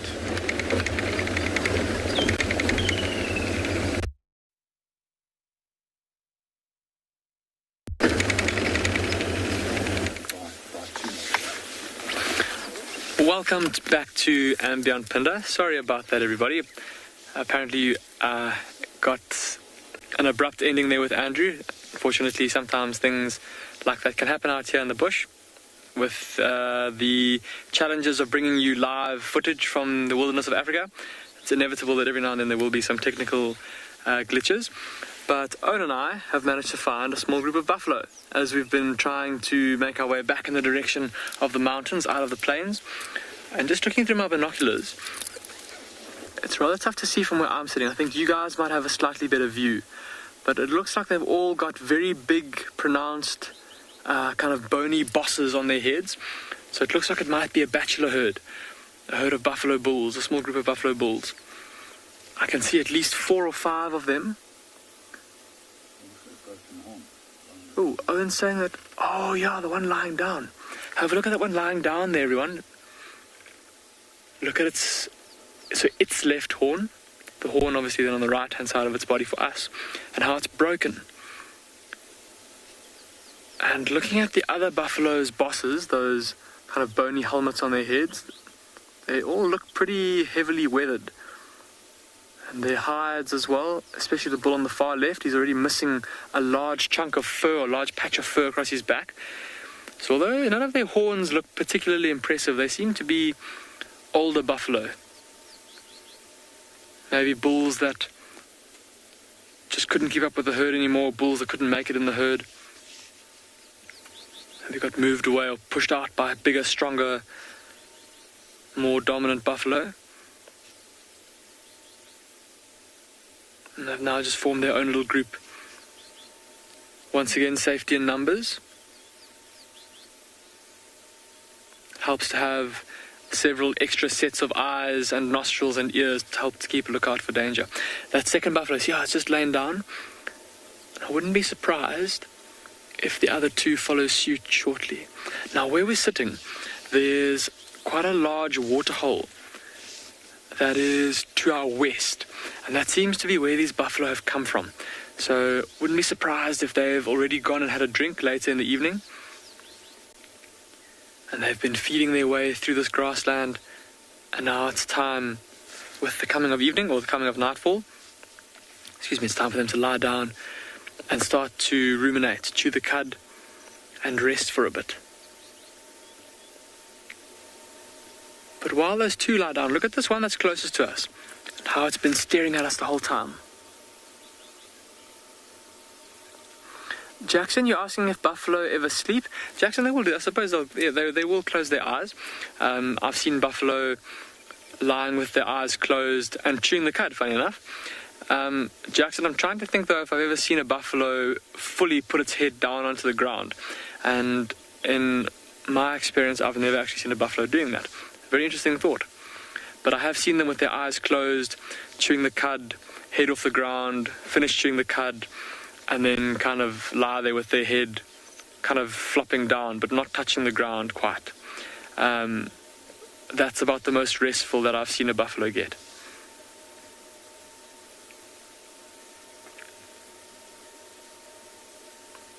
See how it's now looking off to the right, but then back towards us. The wind has died down quite a bit, everybody, and it was also blowing from the buffalo towards us. So from here, they won't be able to smell us, but they can no doubt see us and hear us. I think this buffalo here just wanting to analyze the situation a bit more, to make sure that we're not a threat to it, or just to see what we're going to do before it commits to lying down with the rest of its herd mates. There we go. There's a buffalo that just put its head down. Jackson, there you go. That's what you're asking about. The buffalo just behind this one. No ways. We were just talking about that. Ooh. Something just gave him a fright. Did you see that? Did you see how he jumped? He started. Maybe a movement in the grass there, like a quail or a button quail.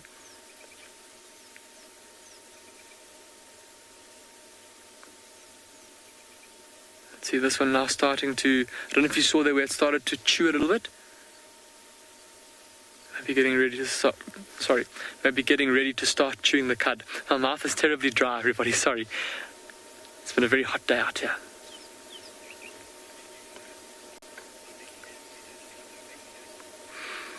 Well, wouldn't you know it, Andrew has found another big cat for all of you. So I think as we leave these buffalo to continue with their rest, let's go across and see what kind of big cat it is.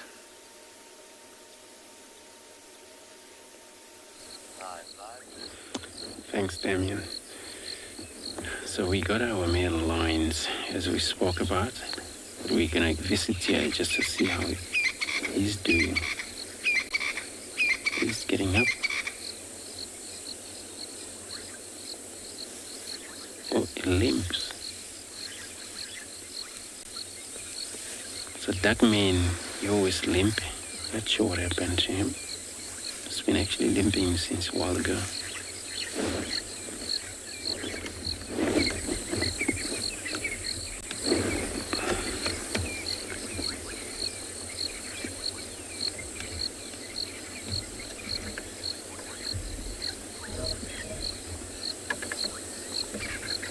Solidification taking place. Might get luck of him drinking because the water hole is just on the other side.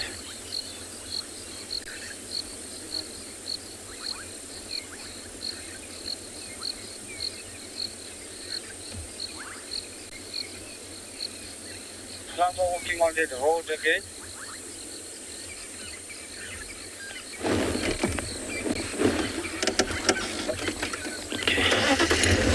Turn around. Stick with him.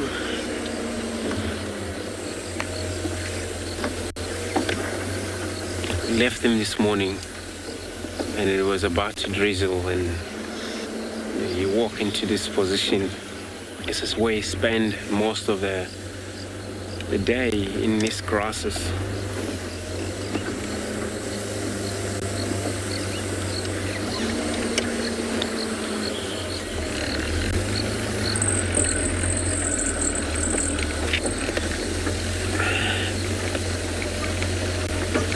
Getting up in a dam wall.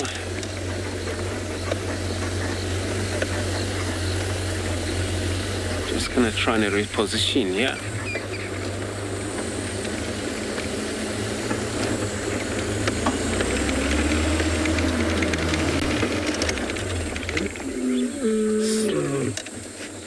Moment of a silence.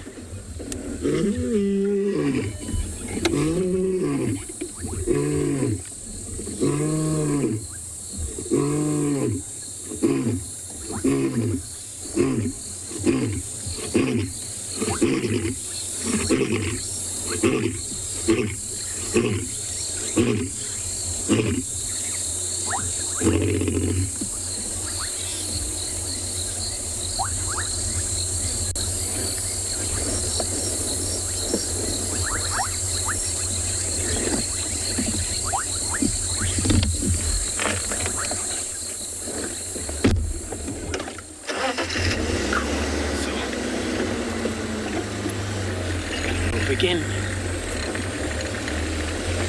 What a sound.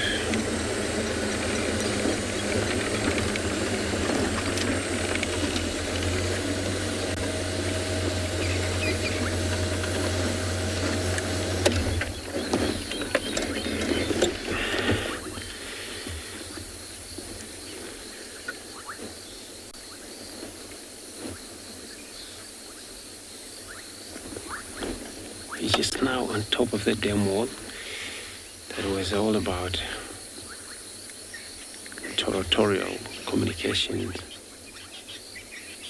and at the same time listen if he's going to be having any response from the girls, and that will be a Talamati pride, where it actually looks like they've been seen far east.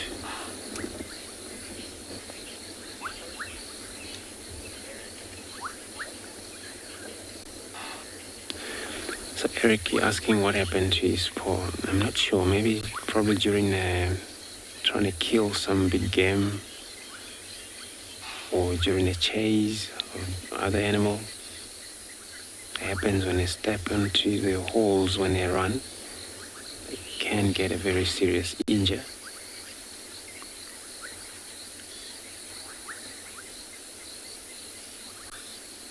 So every time he lies down, whatever the pain it is, maybe a crack of a bone or a muscle that twist, it chills a bit or relax. When he moves, it feels painful until it's normal when he moves for a long time.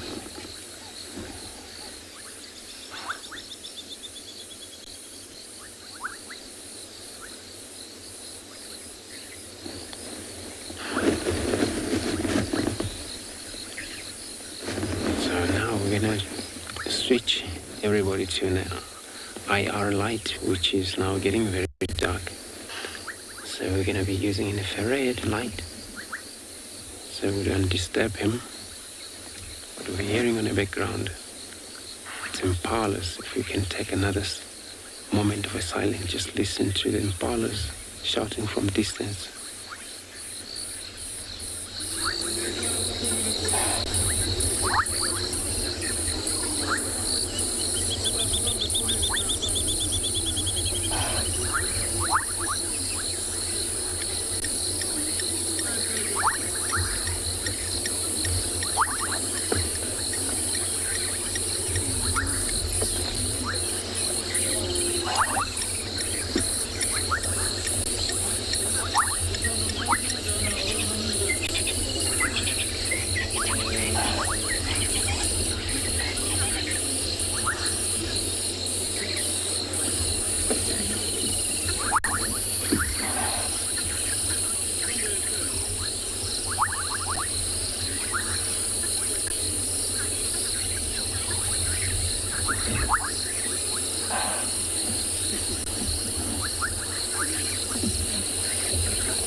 We're gonna stay put here. Hopefully give us another roar again. We're gonna be sending you across to the Lorraine.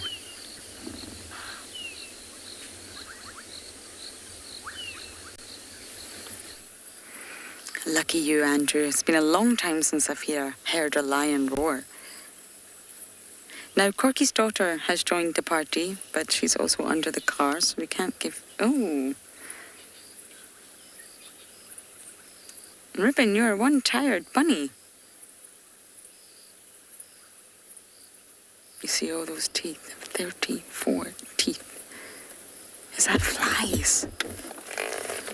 Oh.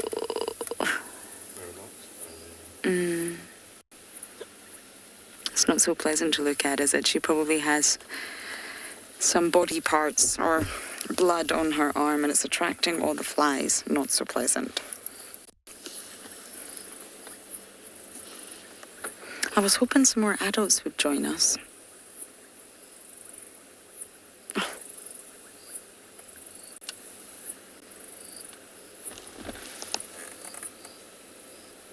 But so far it's only Ribbon. And I know I say this every day, but it's just a timing thing. The den is always active. It's just too hot.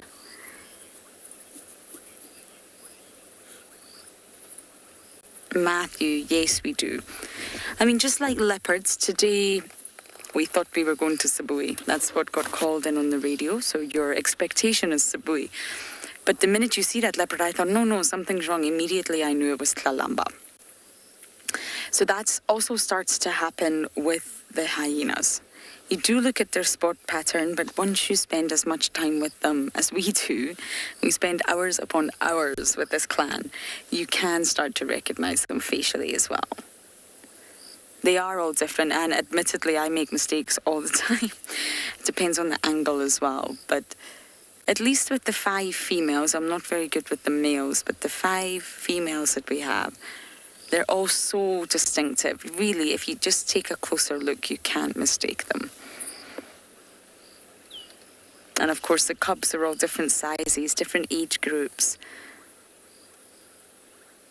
So yes, Matthew, we do look at the spot pattern, absolutely. But hyenas are notorious for getting notches out of their ears and scars and lumps and bumps. And that also helps us to identify them. I mean, Ribbon's left ear is so, you can't mistake that. It's a little butterfly ear.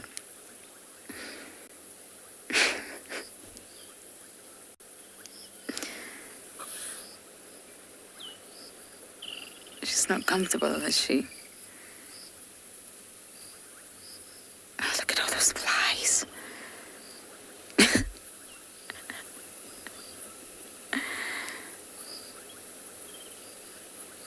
Ribbon, what are you doing? Aladdin. Yes, you are right, she does. She looks like she's swallowed a small horse. Absolutely. Beach ball. Typical hyenas. They never know when they're going to get their next meal, really. Now, so Ngwazi and Shimbulu are awake, so I see. Everyone has to take their turn to come and sniff the car. It's very important. It's highly prioritized as part of the hyena cub days to come and sniff the car. But yes, if you're a scavenger full stop, like vultures are, you really don't know when your next meal is going to come. So you do gorge yourself. So sorry, everyone. Oh my goodness. I'm so sorry. Davi also has his hand covering his mouth. My goodness, which one of you is smelling so awful?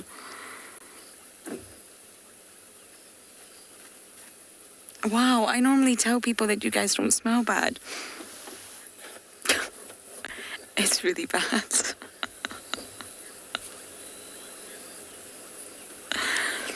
Okay, everyone, I'm going to delicately put a cloth over my face, and we're now going to send you across to Marna and her giraffe.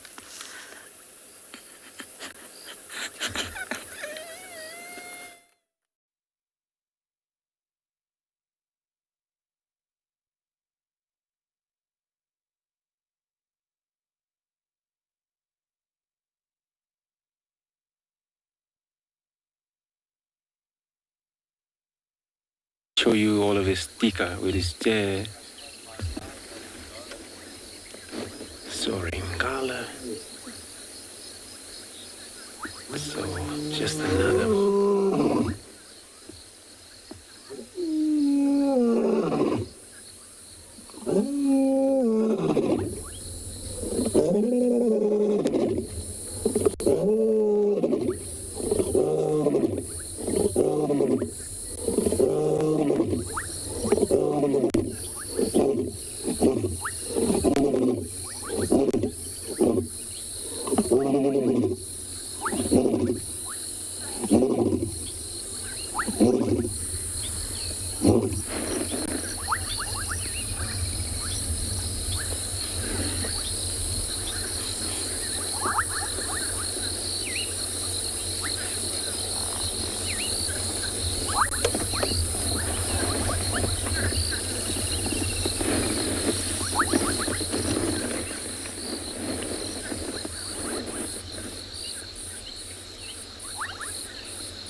So you just call as we back to him.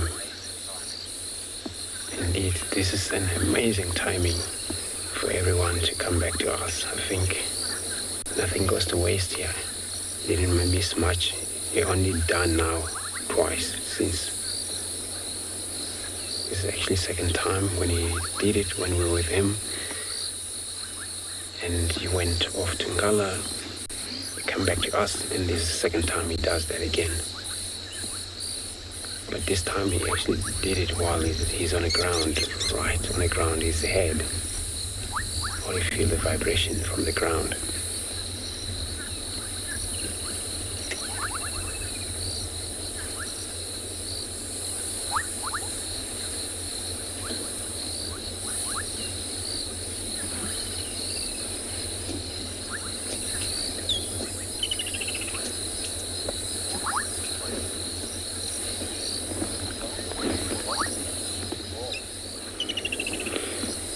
Adrian is asking if lions lose a lot of energy to roll.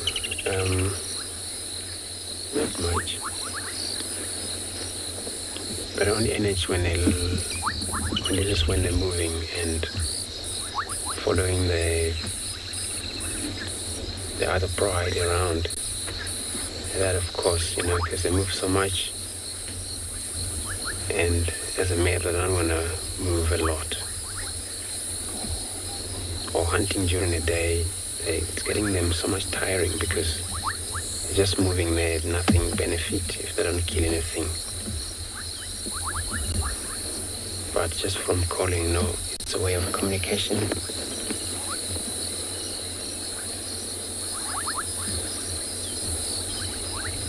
But for his own benefit is to advertise this territory here.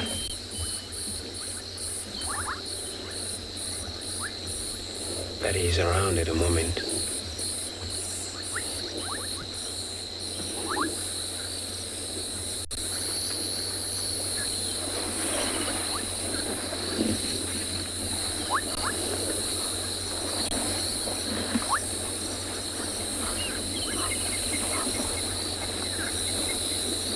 So when he does that licking himself, the tongue itself is very rough.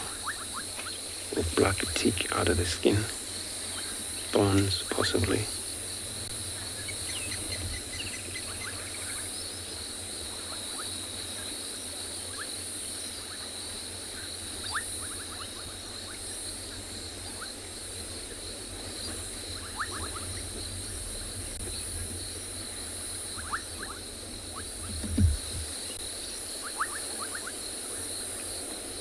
If you look at the tail, it's actually tip end of it, pitch black.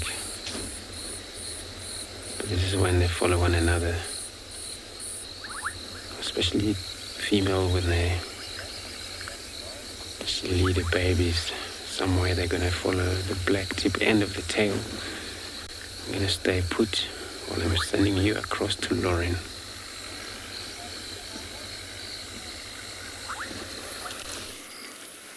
Ribbons up.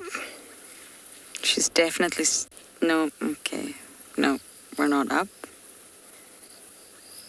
No, we're back down again. Okay, false information supplied by Lauren there, but she's still limping.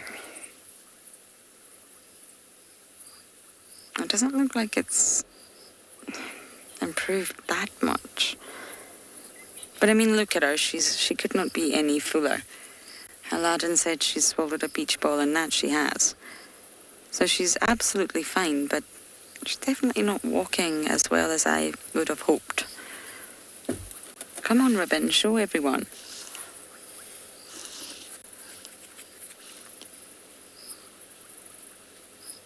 She's uncomfortable. She's really not comfortable.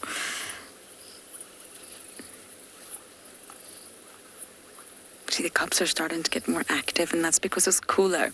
Sun's gone down. We're using infrared, obviously, and it's almost 7:30 here. The nocturnal animals are really starting to become awake.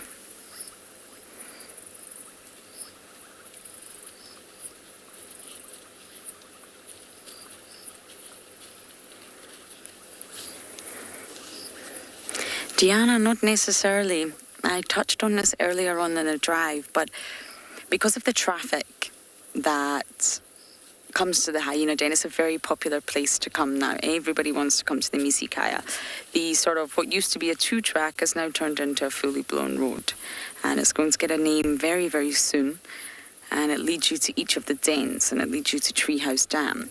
Now, because it used to be a 2-track, it used to be a game path, the animals still use it. Just because it's turned into a road for us, it's still a very prominent path for the animals. We found Shadulu on it yesterday, Kalamba uses it a lot, and the lions use it. I remember we had the Talamatis hunting here. They just missed a zebra not so long ago. And they were right at this termite mound. Guys, what are you doing? Oh, goodness, energy levels are up. So no, they're not really safe from lions, and that's another reason we don't really stay here without an adult. Although Ribbon is clearly not going anywhere fast, at least there's an adult hyena here if danger comes. If a vehicle stayed here without an adult, it just attracts the cubs to come out. They want to investigate your car. This is entirely normal behavior, and it could leave them really vulnerable to predators. I had a Shadulu sighting not so long ago where she was stalking the cubs. The cubs were out at the entrance, and they were sunbathing, no adults, and Shadulu was stalking them. So no, they're not really safe.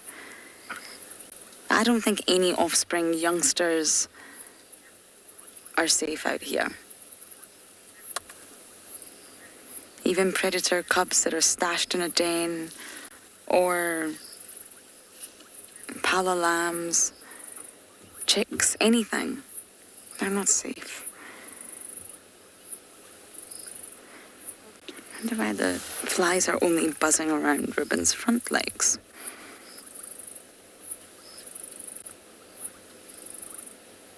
As much as I love hyenas, and I really, really do, they're not known to be the most hygienic of creatures.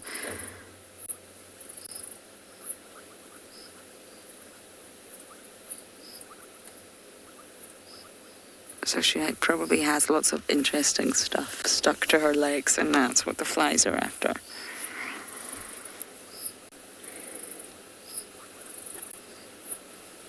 I imagine she'll get active, though maybe not right now, maybe a bit later, but I do think Ribbon will get active.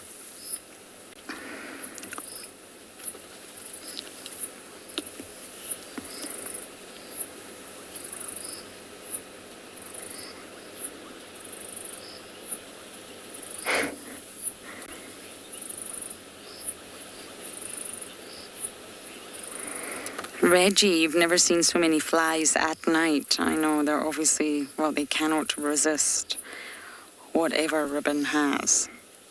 Oh, even the cubs smelling it. Yes, I know.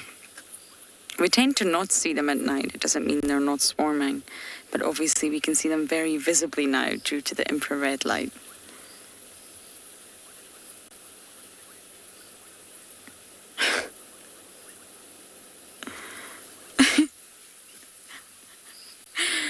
This is one very uncomfortable hyena. So we're going to sit here a little bit longer and enjoy this entertainment.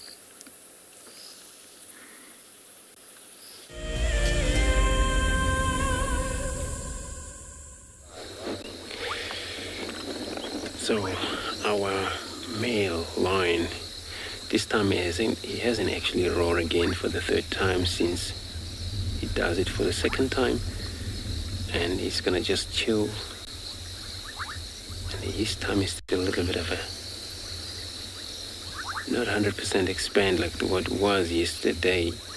He hardly take a breath. When now he's actually breathing normal slightly.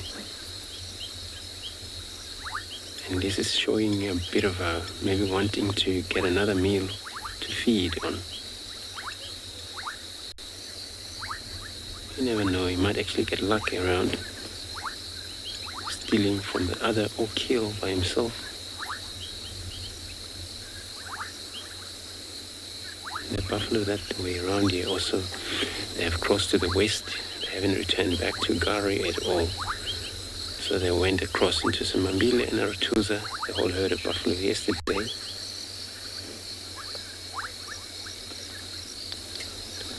So maybe they will come back. And Nolwali is still calling out to him because they will notice the dangers this way.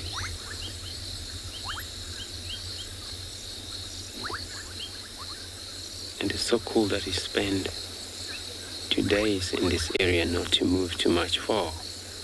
We get to see him.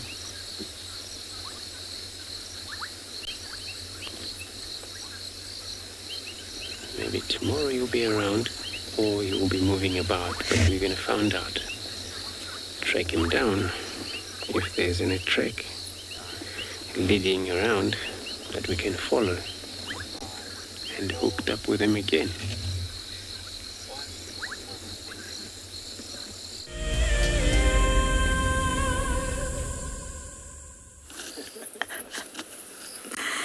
Ribbon has not moved much. The cubs are incredibly active. It is actually lovely to see them all active at night time. It's cool. They've probably slept all day. And it's time to investigate. Most nocturnal animals... Oh, I have to watch my head.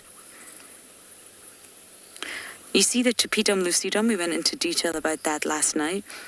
Most nocturnal organisms will have this. So all of these hyenas that we can see in front of us are very, very well adapted to seeing at nighttime. I wish we could have a hyena cam here, that we could all tune into and see who comes and who goes and what these little cubs get up to at nighttime. I can only imagine. And it's so important that they've got each other, because they do have quite a unique, specialized social structure. It's very important that the cubs have one another. They can learn from one another. They can play with one another. They can fight with one another. They're never alone. But June's little one is obviously not coming out the den so much. She's still very young. She'll sleep a lot more than these little munchkins.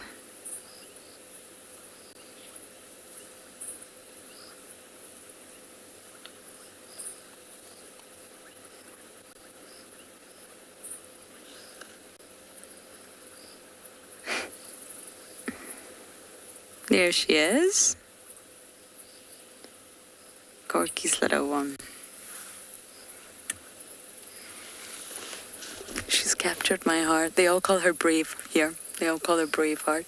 Nothing to do with Scotland. Just to do with the fact that she's incredibly brave.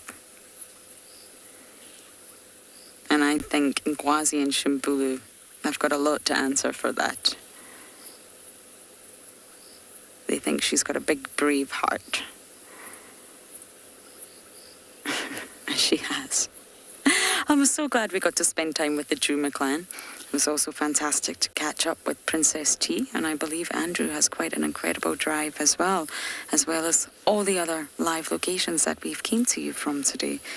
It's been quite the drive. I wonder if tomorrow it will still continue to rain leopards, but that means we must say goodnight. So thank you everyone for jumping on board. We really do hope to see you tomorrow. Until then, goodbye.